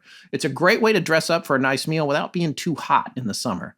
Well, this season, their European linen pants and shirts are starting at just $34. That's your warm weather upgrade right there. Yeah, and as I've been telling everybody, I basically lived in their linen shirts all last summer. So this year I grabbed the tees. They're so soft you forget you got one on. Plus, they're lightweight cotton sweaters when it gets a little bit chilly. You know, perfect for those cool summer nights. That's right, when you want to look nice. And here's the part I like. Everything at Quince is priced 50 to 80% less than similar brands. And they work directly with ethical factories and cut out the middlemen. So you're paying for quality, not brand markup. And it goes way past clothing now. You know, we're talking custom upholstered sofas, ceramic cookware, premium bedding, things like that. It's turned into the brand I end up recommending to people for, honestly, everything. So if you're refreshing your rotation this summer, folks, here's where to start. Elevate your summer wardrobe. Go to quince.com/AL for free shipping on your order and 365-day returns. Now available in Canada too. That's QUINCE.com/AL for free shipping and 365-day returns. Quince.com/AL. So we've had some pretty intense experiences out in the field over the years, as longtime listeners no doubt have heard. But this September, we're packing up those memories and taking them straight into the woods. And not just any woods, the Pennsylvania woods. You know, there's a wet, hot, bad, magic, palpable energy out there and a history of high strangeness that just kind of hangs in the air. It's the perfect setting for what we're about to do. Our Patreon supporters have heard this already, but we've got some exciting news. We're officially on the lineup for the 2026 Wet Hot Bad Magic Summer Camp, happening September 10th through the 13th at the Acres in Equinunk, Pennsylvania.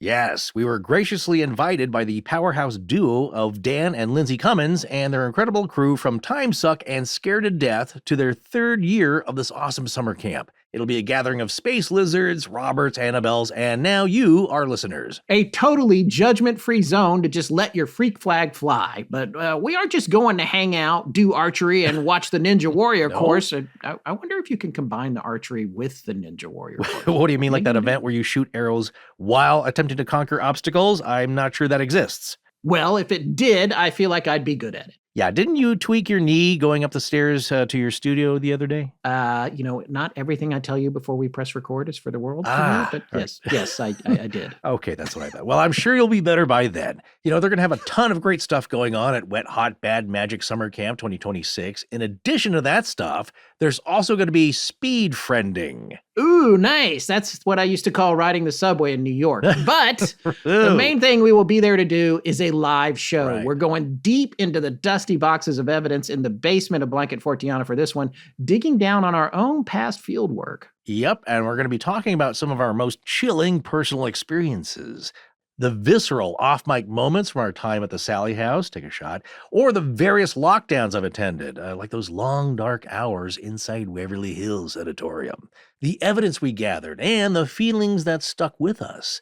Telling those stories out there in the dark, surrounded by that camp atmosphere, it's going to be unsettling in the best possible way. And it's an all-inclusive weekend. Dorm-style cabins, meals, drinks, live bands, comedy. It's a 4-day, 3-night escape. Tickets go incredibly fast for this, folks, and we want to see you there. So come find us by the campfire. Head over to badmagicproductions.com or just click the link in our show notes to grab your tickets for the 2026 Wet Hot Bad Magic Summer Camp. We'll see you in the woods. Hello, humans. My name is Bees. I do not have fleas. More astonishing legends, please. Now back to the show. All right, so I want to bounce back to the timeline of events here. We're almost to the end of the ones that are most relevant to the book.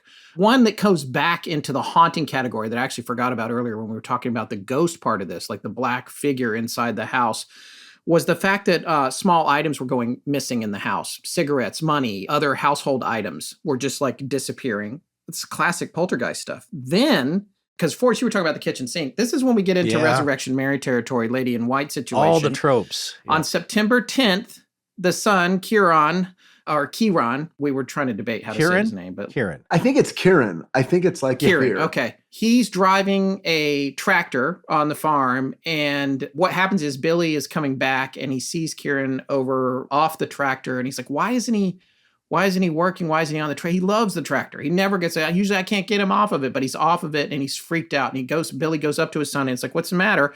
And Kieran says, I was riding along and this woman a lady in white just materialized in front of me, and I didn't have time to stop. And I ran over her. And he goes, and I didn't just run over her.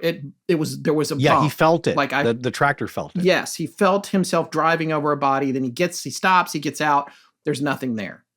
So it's like, what is that? And then probably the most bizarre thing happens on November 12th, or second most bizarre, I guess, depending on how you look at things. But that is when they see these crafts going out towards this island that's in the St. Bride, in the bay there, called Stack Rocks, which you can see on Google Earth. There's a couple of different places called Stack Rocks. I found this out during research, but this is the one connected to this particular area. If you find Broadhaven, it's right off the coast there, which is like these rock columns, think about Avatar, but it's only one or two of them instead of 1,000. But so they're out there in the water and they're chasing the craft. They see a craft go down, the whole family. And they're like, Billy or one of them is just like, I'm going to go see what's going on. And they're like, you're not going, we're all going. And there's a funny moment in the book where it's like they all look at each other and there's no way anyone is staying home. We're all going to go try to see where this thing went. So they go out and they go towards the cliff. And if you look at the geography of the area, we saw it go down near Stack Rocks. We're going to go out there and they get out there and they're like, oh, we don't really see anything. And then they're like, wait a minute.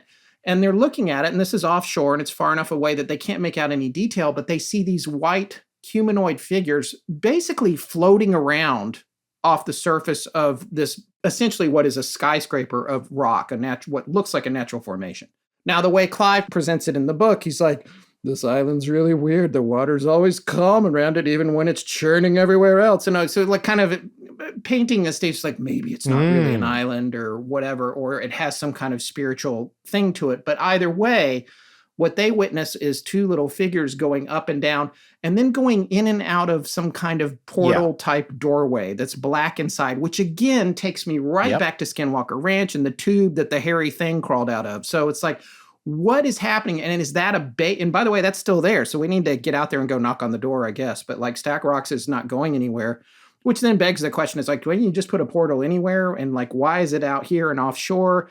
But they saw these figures close by, but humans aren't likely to go climbing on it. It's treacherous. Yeah, they can't quite get there. So we can go around here and steal all the blue-footed booby eggs we want, and no one's going to bother us. But then the interesting thing is that another eyewitness reported seeing something very similar in the distance. It might have been Rosa or somebody from the hotel, right? Yes. Yeah, because her hotel overlooked that. That building is still there. It's not. I think it's not a hotel now. I think you can rent it maybe or whatever. But so she said that she saw something out there too. So it's like they've got this base out there. They're coming back and forth. Also, that's probably not far from where the SOSUS array is, for which I only know about from the hunt for Red October. That's how you figure out where submarines are going by for your enemy country or whatever. So there is a lot of military technology here that maybe aliens would be interested in. Clive puts forth in the book this idea that they're like the perfect microcosm to study. They got this farm, they got the livestock, like Forrest said earlier. They're all different ages and they have land and they're in this spot. And we can kill two birds with one stone. We can go down here and see what's going on with all this military tech, and we can study these humans and their cows, which we love to mutilate in Colorado. But here we're just going to move them around, because that's the other part of this, is that Billy, and it's hard to convey all the different times that this happened, but the cows, 100 head of cattle, would just disappear in minutes and be at a farm down the road, that it would take him a half hour or an hour to round them up and bring them back. And in some cases, he'd bring them back, and 5 minutes later, the other farmers calling and saying they're back. That happened to him. It sounded like multiple times. I didn't count how many times in the book, but it was inexplicable. And this, again, happened at Skinwalker Ranch. Cattle that were locked in pens, turned up in a trailer, or they were out in a field and then they were locked into a trailer and jammed in, and in a trance of some kind. Yeah, that was the fascinating part of that, is that the story that Terry Sherman tells is that, his 3 prize bulls go missing.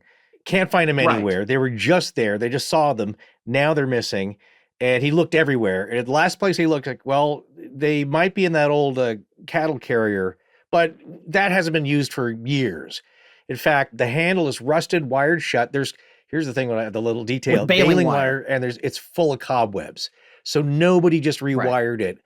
They said, well, last place we look. So they cut it open, they cut the wire, they open it up. The bulls are in there. 3 bulls are in there, right? Shoulder to shoulder.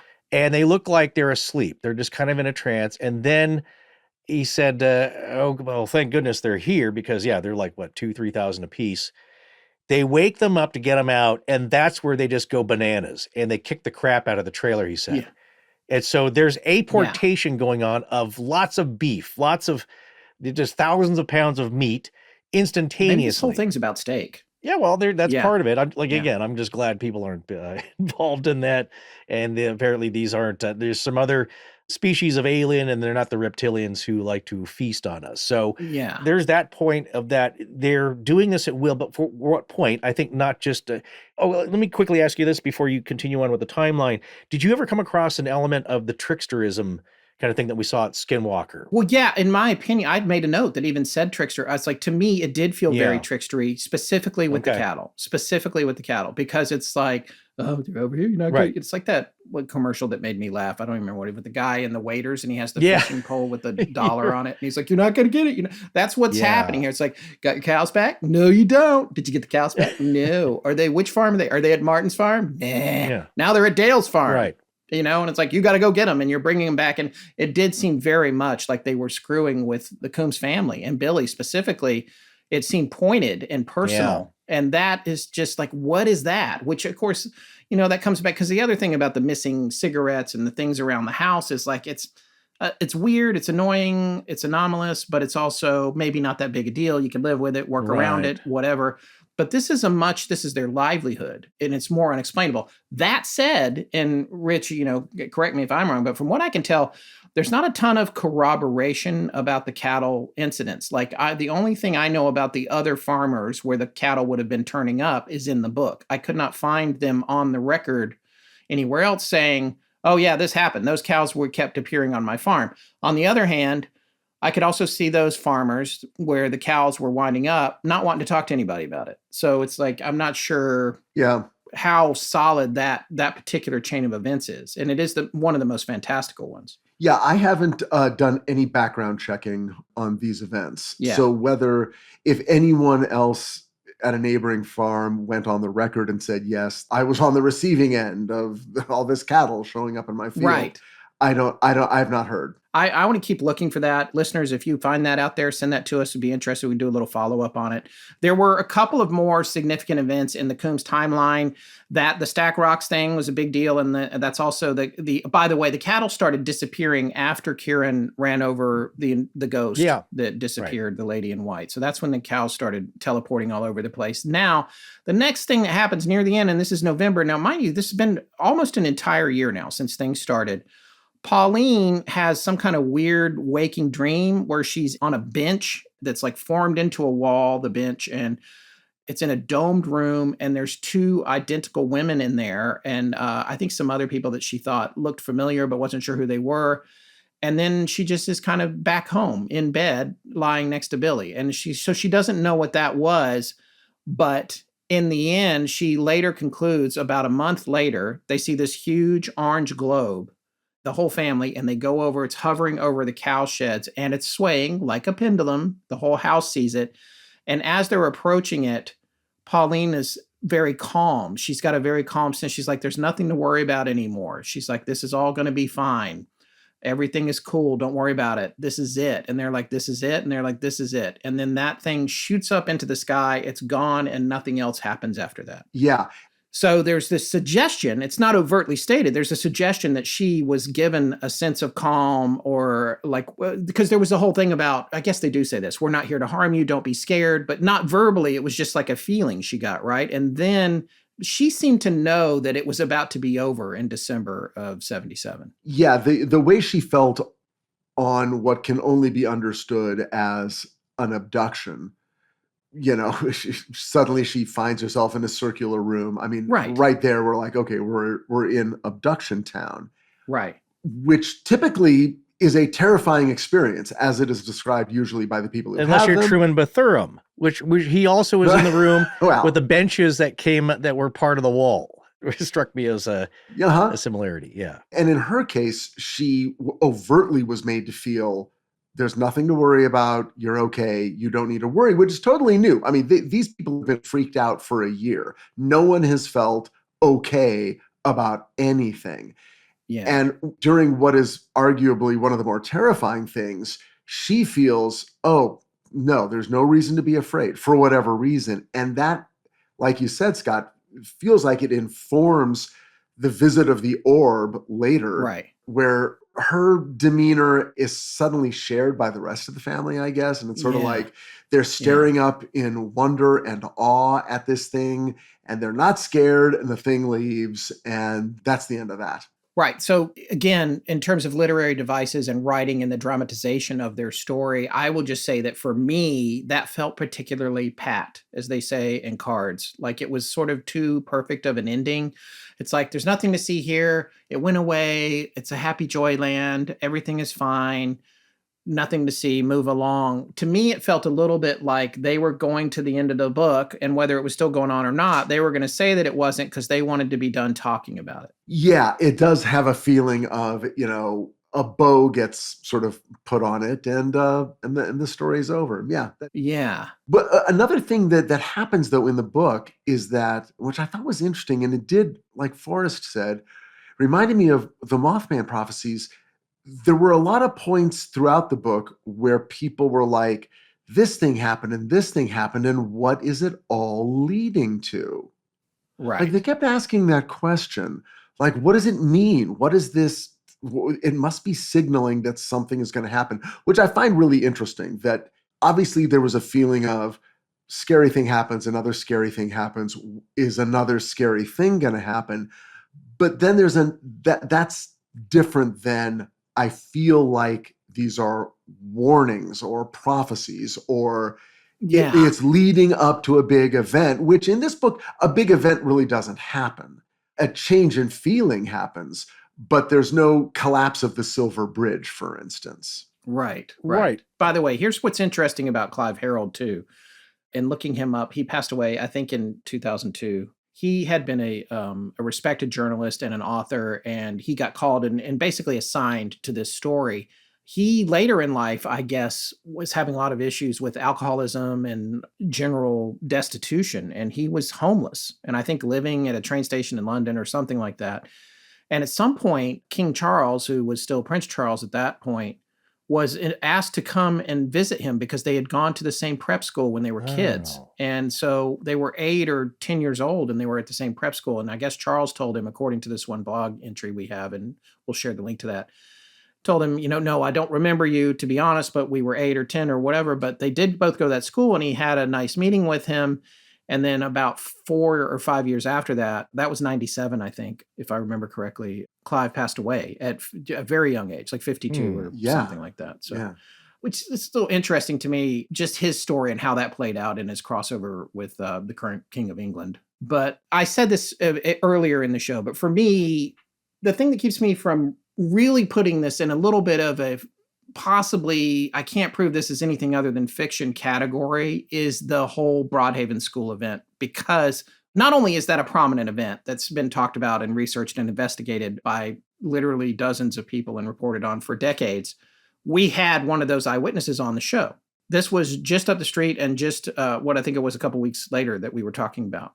So I think for me, when I hear what David Davis said about what he saw when he was 10 years old at the Broadhaven School, that tells me, because I believe him and I believe what he said, that tells me that something definitely happened here. And so no matter how it might have been packaged by a writer who was tasked to write a book that could capitalize on the release of Close Encounters and the UFO, what that did to the UFO movement at large, no matter what, it still feels to me like there's definitely a story at the root of this. Now, all those extra details that are so far out about the cows and the black figure inside and the things going missing in the house and the lady in white, that it's all ghostly and paranormal. For me, those disparate things make the story more believable, because it seems to me that when we cross into the stories that are the most fantastic, they're not falling into a narrative structure. And that, in a way, is a telltale sign that something real is happening. At least that's how I take it personally from all the years of doing the show. And with that, I wanted to play a clip of David Davis talking about what he saw just a few weeks later and just a few miles away from where what happened to the Coombs happened. Let's talk about the event itself. If you're willing to recount it to us, I know you've probably done it many, many times, but I was wondering if maybe you could tell us a little bit about the location and the school and that day in February of 1977. Well, the school is in Broadhaven, which is right on the west coast of Wales, southwest coast of Wales. Fairly rural school. We had about 125 pupils at the time. Everybody knew each other. Very close family atmosphere at the school. This was something that was definitely out of the ordinary happening. It was just a normal day, but throughout the day, children coming in from break times and saying that they'd seen a flying saucer or something strange flying around the school perimeter.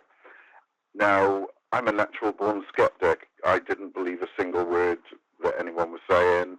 To me, flying saucers were purely in the realm of old 50s sci-fi movies.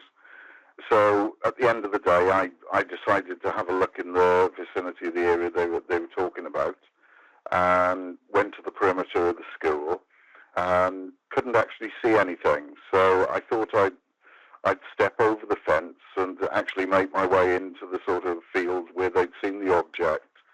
As I was crossing the fence, it popped up from behind some trees, a silver cigar-shaped object, probably about 45 feet long, seemed to have a pearlescent finish to it. I mean, the sighting only lasted for a matter of maybe 5 or 6 seconds, maximum of 10, before it disappeared down behind some trees again. Now, the one thing I've always found strange about the sighting was at no time was I frightened at all. There was no fear in me whatsoever. However, I did get the sudden urge to run away, as if there was some sort of suggestion going on that I still can't explain to this day. Would you call that like a fight or flight reaction that you think was related to the incident itself, or maybe just instinct? I don't think it was instinct. It didn't seem like my reaction to run away. There was no fear. My only emotion really was inquisitiveness. But despite this, I still had this strange compulsion to run away from where I was at the time. Can you tell me a little bit about the dimensions of it? How long was it? How tall was it, relative to the trees that you saw? What was its size? It was about 45 feet long.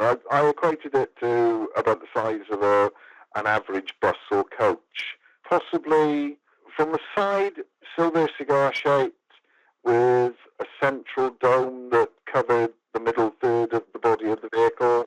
And on top of that, with a red pulsating light, which didn't stand out like a light on top of a police car or an ambulance.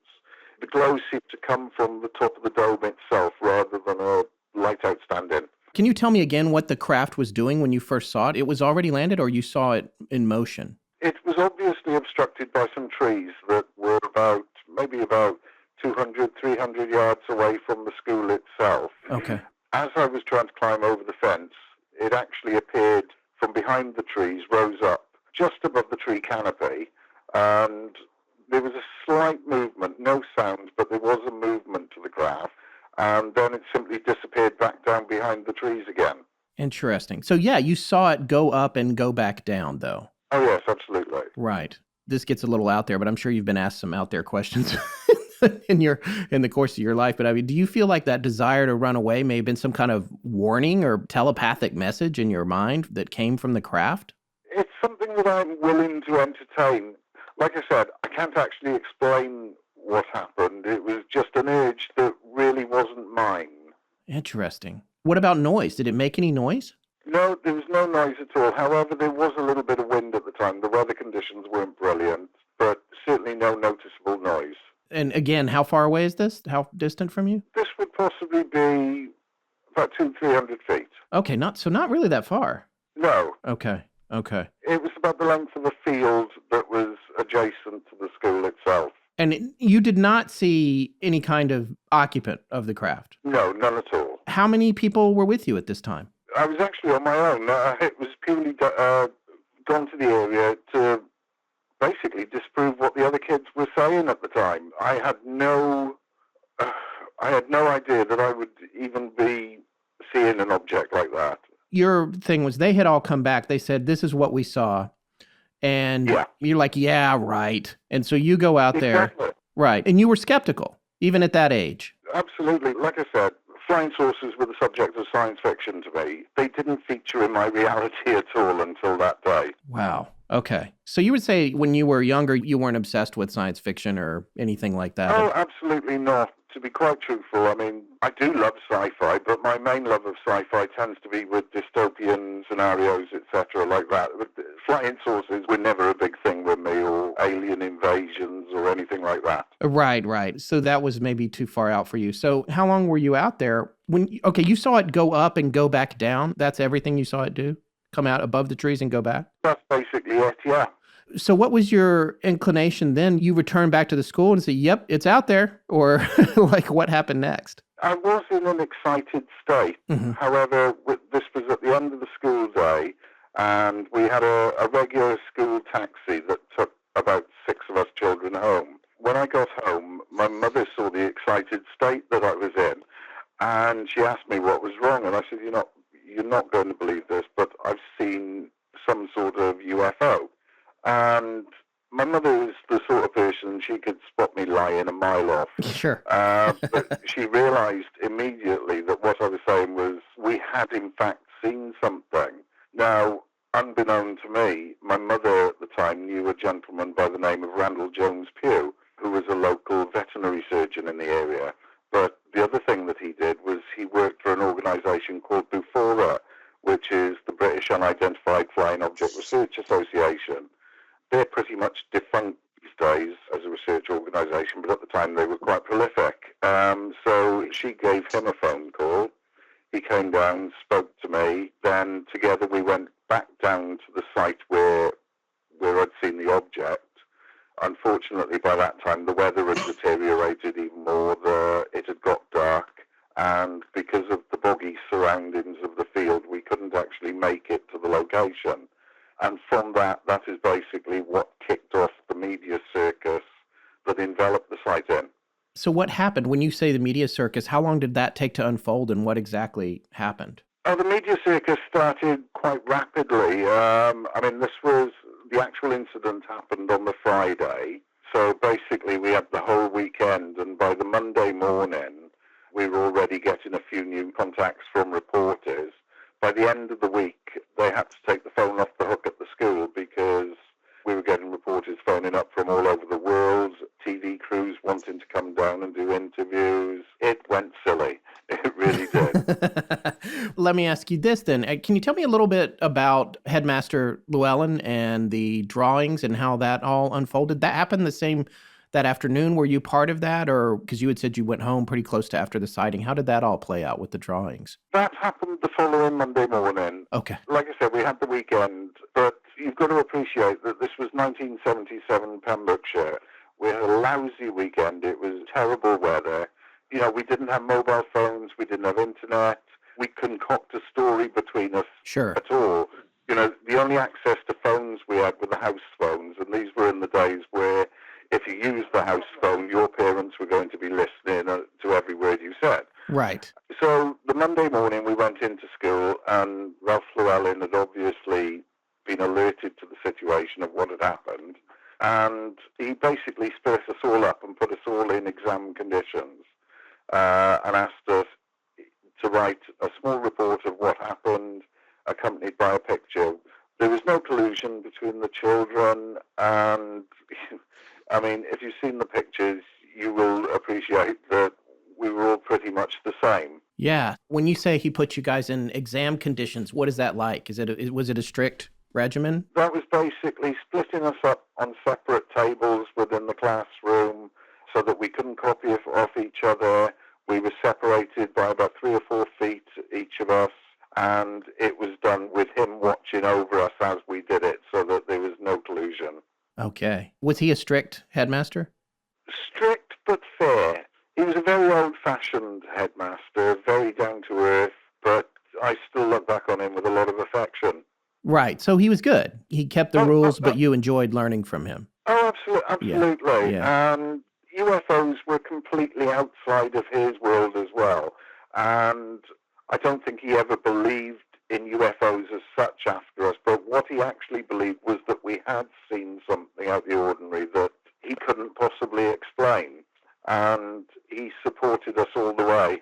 Fascinating. Yes, his reaction to the finished drawings and everything, you felt like that was one that convinced him that something had actually happened. Oh, yes, absolutely. He changed. He was trying to make a joke of it until he did that with us, and his demeanor changed completely. It was no longer something to ridicule. What were the ages of all the students? Were you guys mixed ages?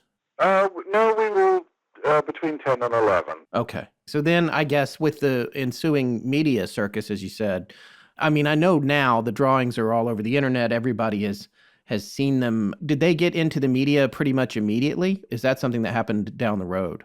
Oh, yeah, pretty much so. The local newspaper obviously took some pictures of our illustrations and put them in the local paper. And from there on, it just went around the globe. Wow. Do you think that Ralph Llewellyn became a believer after that? Or how do you think he reconciled it after you guys went through that experience? All I can ever say about Ralph Llewellyn is that he did appreciate that we did see something. However, I don't think he would have ever said he was a believer in UFOs, but he certainly did appreciate that we'd seen something.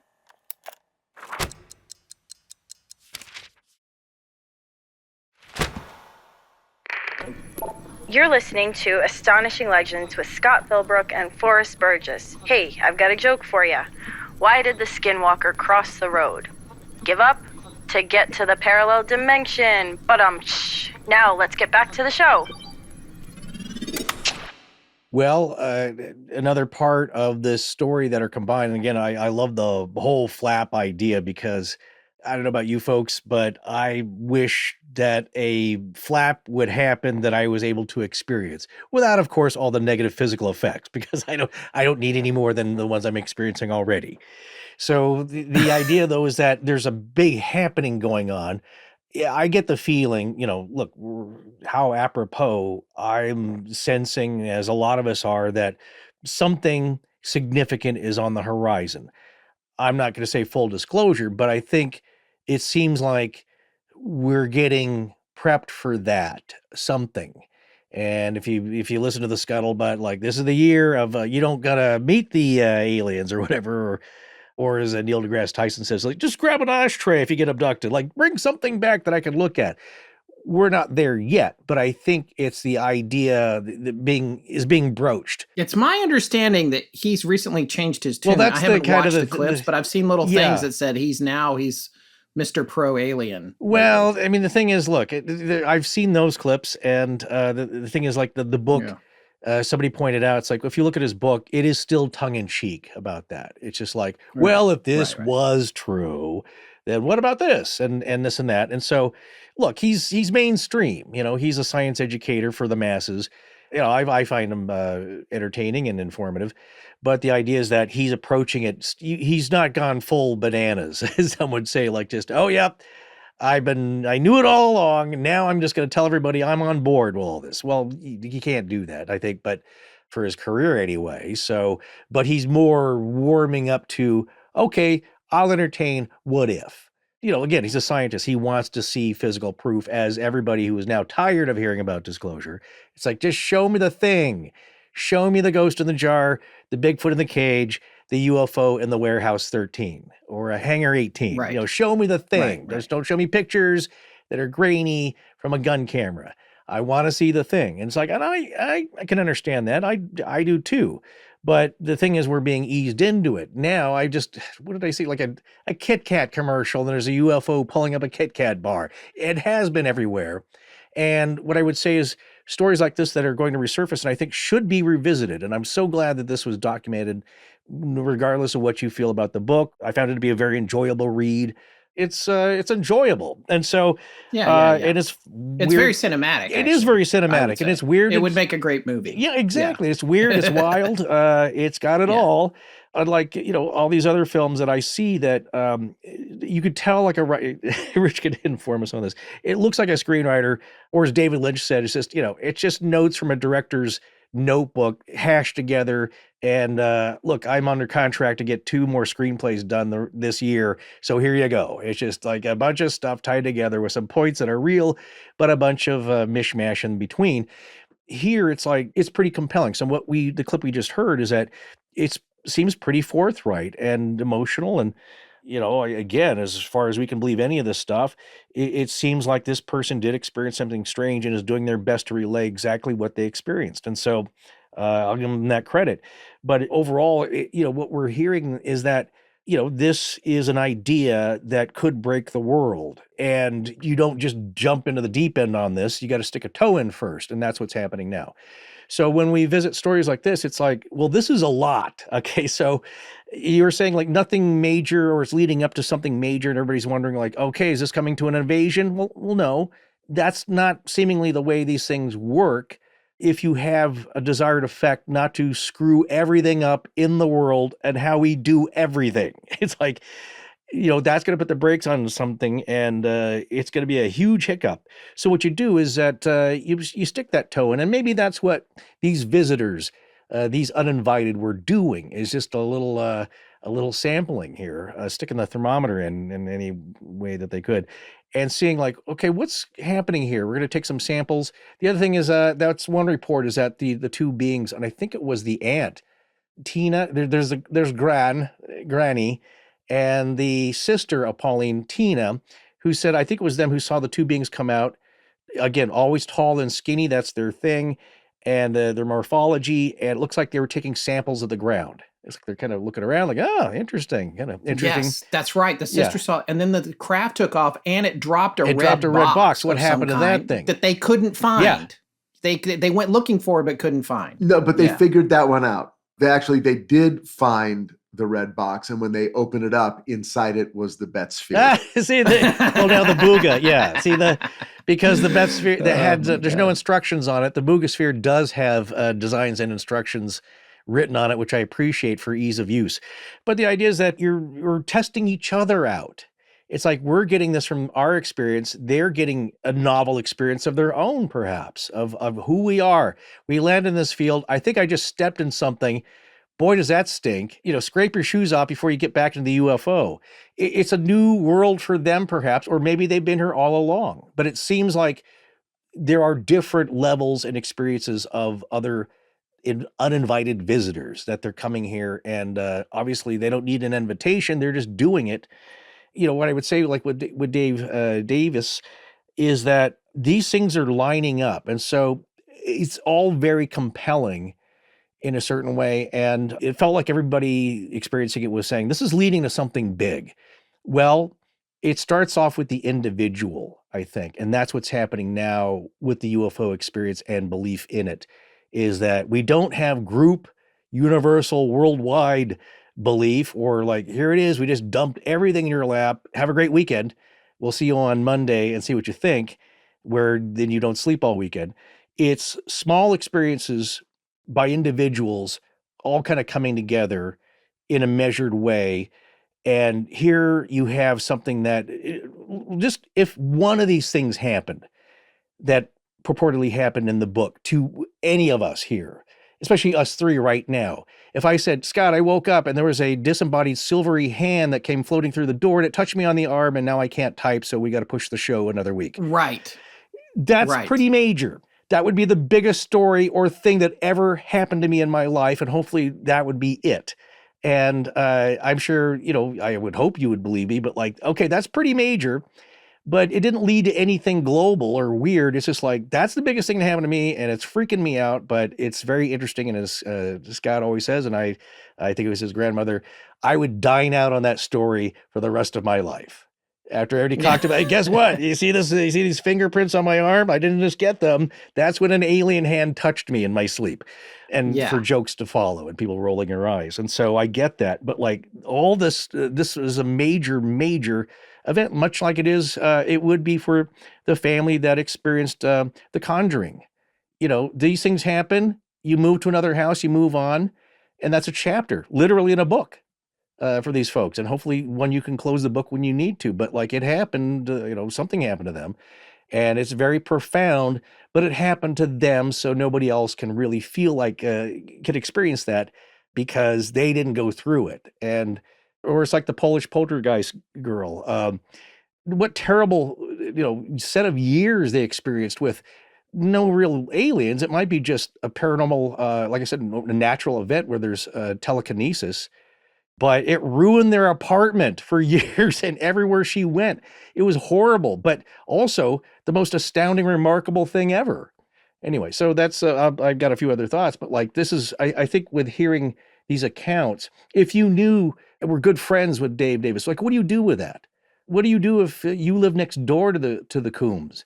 Or if I told you this just happened to me and I have come look at the burnt patch of grass in my backyard. There's a certain amount of nothing you can do. Like you show up, and it's sort of like Rob's story of seeing the UFO, or in that documentary about the people who see the man who sees UFOs, or when the two people are sitting on the beach wall, and he's like, "Look at that UFO out there," and they're like on a date and having ice cream cones, and like, "Oh yeah," and then I just thinking about that. Ice cream. Like, huh?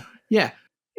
What can you do though? It's X thousand feet away. It's not, I can't control it. Like all you can kind of do is look at it. You don't know what it is. You've still got your mortgage is due in the morning, or your rent or whatever. It's like when does it become this thing you have to act on? Now, the one last thing I want to touch on, and I'm like pretty much done here with like the stuff from the story, but is the fact that Randall Jones Pugh, who predicted the flap, he's the one that wrote the DeFed Enigma, spelled DYFED, predicted a lot of the stuff that came along here. He is one of the original guys that turned the trickster component of this into the idea of all of these things being demonic and devil related, and is, as a result, withdrew from ufology in the early 80s. And this is a theme we still hear today going on within the walls of the Pentagon. If you read Skinwalkers at the Pentagon, that book, it talks about how hitchhikers, not the kind that are on the side of the road, but the kind that follow you home. You go to Skinwalker Ranch, you get home, and not only do you have problems, but so do your neighbors that didn't even go with you.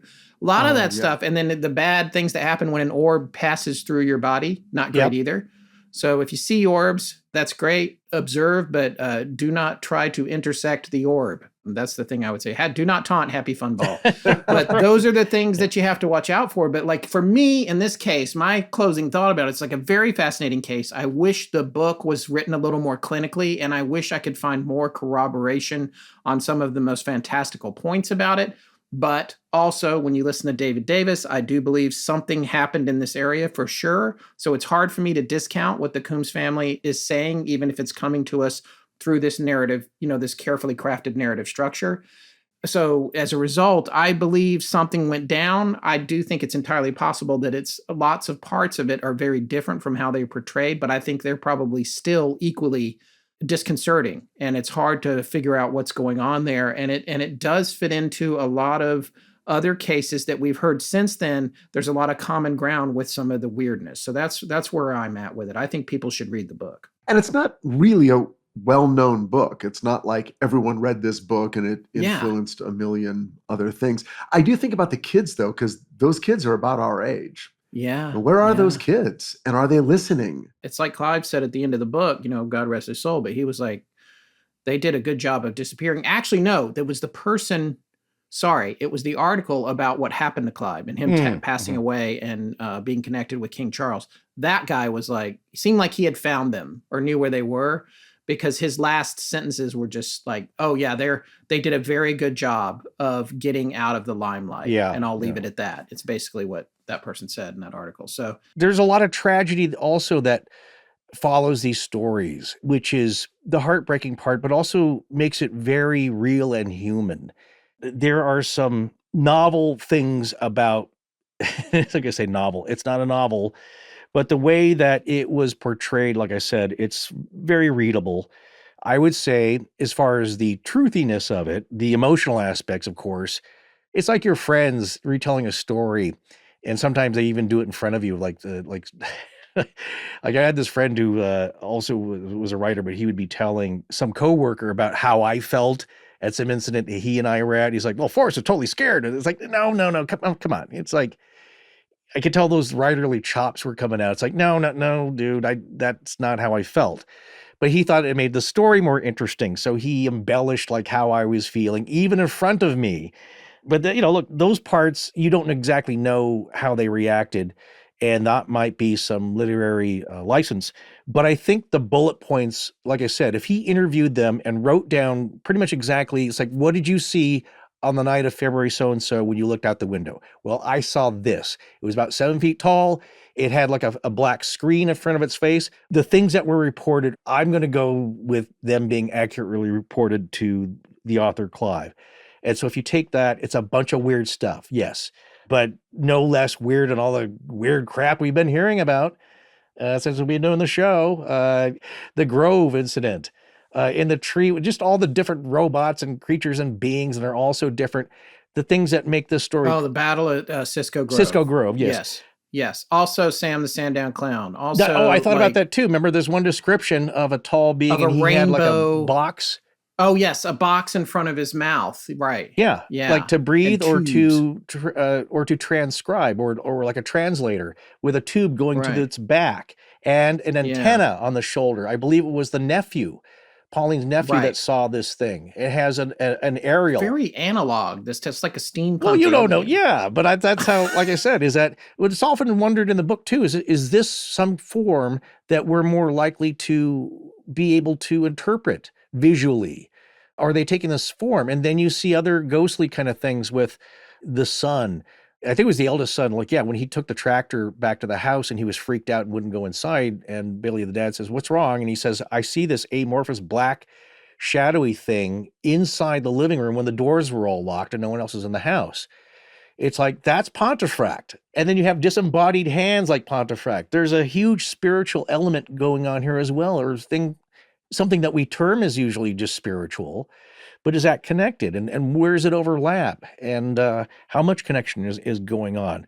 This story evokes all of that and a lot of interesting thoughts. And so then you wonder, like, what's all this weirdness here? But the details in the story are novel in the fact that for that time, I would say that they're pretty sophisticated in just the range of weirdness and interactions. And now after 10 years of being in this genre, it's like, no, that kind of tracks. Now, if it was a modern story, like I said, it just came out last year. It's like, oh, by the way, you know, this happened at our farm 30 years ago, but I'm just now telling the story. It's like, okay, then you wonder, this guy probably just maybe read a lot of these books and he's cherry picking the best freaky concepts that have been culled from all this research and experiencer testimonies. And at this time in 77, it seems less likely to me, because they're so weird and wild. Because usually I remember growing up in the 70s and it was just like, I saw this silvery saucer with a dome on top. How classic is that? The only thing more classic would be like a plexiglass bubble with a little green guy with an antenna sticking out his head piloting the thing. Right. But the overall shape of this thing changes, but essentially stays the same. Cigar shape from the side, saucery, silvery, dome shaped, lights around the side, a ramp coming down. All these things from Broadhaven, even to Ariel School, to our case here, it's generally consistent. So that's an interesting aspect to me as far as the story. Consistent with cartoon UFOs and the yeah, Warner that's what I'm Brothers saying. lore. Yeah, because when she had the dome dream, and we didn't mention that, but she was like, I could look down this ramp and I saw my driveway or whatever. It's like, okay, so this thing comes down, it's got a ramp, you know, and Marvin the Martian's going to march you back down to your house. But the other thing that's consistent is that this thing they don't seem to need to be able to walk on the ground. Yeah, because floating. the arms are stiff. They're always described as the arms are straight down. Well, when a bipedal being walks, what aids in locomotion is the swinging of the arms. Right. And you don't need that. Well, you know, why walk when you can float, right? So this thing's coming down, although it does make a foot imprint here and there. And that seems like Skinwalker Ranch kind of stuff too, is that these things are kind of gliding around. Also with the Pascagoula case, things robotic, weird Michelin men floating down. So they have that technology, but they also need a ramp. It's like every U-Haul trailer, just helps, okay? And you have these things that are kind of consistent through all the tellings of the story. That makes it compelling. And there are some, as far as like the spiritual thing, we've heard about this as well. Like, where do you hear about somebody being touched and being physically affected? Well, Greyfriars. Somebody being touched on the skin and like that part always being a different color of your melanin, and it never tans. What's that about? But here, I wonder if the touch and the interaction and the negative physical effects are inadvertent, in that you have a curious being. The other thing is that they're interdimensional. So a hand is only manifesting, a silvery hand comes out that the daughter sees, touches the mother Pauline on the arm. And then her arm is dead. Yeah, I didn't bring that one. I forgot about that one. Yeah, her arm is dead for at least a week and a half or so. Is that like, oh, I'm sorry, I didn't mean to hurt you. I was curious what you felt like. So I touched your arm while I was in this nebulous state. And sorry, I gave you a dead arm. Also pink eye. Sorry, sorry about that. I should have washed my hands. But the idea is that you have all these effects that we hear about later and throughout that are consistent with other stories going on. And so the curious thing to me, one of the biggest questions, the overall picture of the grand unified theory of the paranormal is there a spiritual aspect of it, or something that we term or identify or relate to as spiritual? And I'm talking about ghosts, ethereal beings, gods with a small g, this and that, is demons, even angels. What's going on here? Is there some mishmash? Are we misidentifying something, or are we identifying it absolutely correctly, but it's so out there we can't put the pieces together? We don't know what to make of it. But or is it the origin story for our origin story? Well, that's the other big, right? That's the other big thing.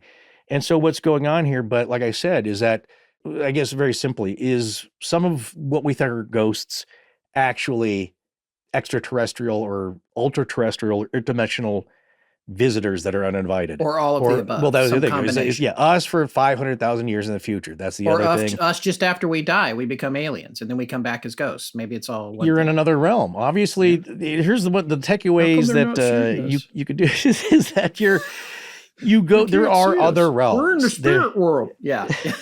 we're the spirit world. You got to get permission to use that clip. I don't care if you have to pay Universal. I'm willing to pay $500. Folks wondering what we're talking about. Yeah. But that's the idea, is that there are other realms. It's like, that's always, even when I was a little kid, I thought that seemed likely and possible when I heard about that. It's like, well, why not? And this is so shocking to folks that only deal with the one realm, which is Mother Nature and the moist, rich earth under your feet and in your hands, and the cows and the trees and the sea. It's so idyllic. And then you have an invasion of uninvited otherworldliness, and it just flips your world upside down. But that is also part of a spirituality of sorts, in that you have to consider other realms and powers and forces and states of being that are greater or just different than us. That is part of spirituality. So this story forces you to think about all of that. And that's why I like it so much. It is funny how we read books and then it's like, well, this is a detail I've heard a lot before, therefore it fits a pattern, therefore I believe it. And then the outlier stuff, we're like, well, that I don't quite believe. I wish that wasn't in it, because that doesn't fit into the sort of grand picture that I've already designed inside my mind based on, decades of reading these kinds of books. When you're reading this book, and it's from 50 years ago, almost exactly, I think you're surprised at how many connections it has to stories you hear for Skinwalker Ranch and things like that. You're like, oh, this is all kind of making sense, because you do instinctually want it to make sense. People believe it's all leading up to something. People like us hosting this show and listening to this show, we're getting caught up in the disclosure excitement, because it fits into a personal narrative of cognitive closure that it all must mean something and it must be leading up to something. But the people who've been talking about disclosure have been talking about it for decades. The fact that there's a lot of, talk among politicians, look, if the aliens want to disclose, they'll disclose. And I've always believed the disclosure is happening one by one. People are learning that they exist based on their interactions with them. And the rest of us just hearing stuff that we're either going to believe or not believe. And unfortunately, we're living in a time where I don't care what they roll out on CNN or any other news feed. It's going to be very difficult to believe that it's anything other than a distraction from the fact that we can't afford food anymore. It's like, it's a great thing to talk about when everything else is going wrong. Right. So that almost has to be set aside. And we just look at this as another story of another family that went through a weird thing. And we integrate it into our own personal belief systems about what these visitations might be, what they might mean, and how they might change our individual lives before they change the world.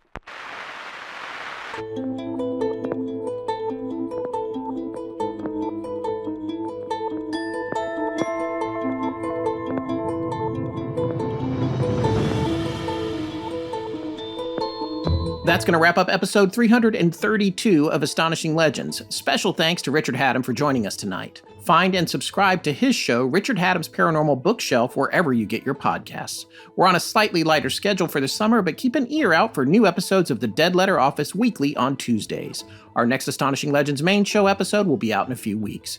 If you join us at patreon.com/astonishinglegends, you can hear all of this content early and commercial-free. If that's not your thing, remember that all of our shows are free to listen to right here on our main feed. Help us out by telling your friends and family about us, and please remember to support our sponsors when you can. Astonishing Legends is edited by Sarah Voorhees-Wendell at VW Sound. Our co-producer is Tess Feifel, who also leads our research efforts and manages our social media. And we're grateful for the hard work of our technical producer, Ed Vicola, behind the scenes. Special thanks to our announcer, John Boland, for lending his voice to our shows. SANDER. Hi, I'm Matt Drew. This is with no implied promise of present or future compensation. Galaxy-wide in perpetuity. But I will take pets. Our theme, which is available as a ringtone, was composed by Judson Crane at foundermusic.com. All other music and sound design for the show is composed and created by Alan Carestia. Our logo was created by Tommy Beaver Design, and our animated graphics for social media and YouTube are done by Joshua Sloan at deadstreetproductions.com. Many episodes have transcripts available. For ones that don't, you can request them by emailing transcripts@astonishinglegends.com. Astonishing Legends would not be possible without you, our listeners.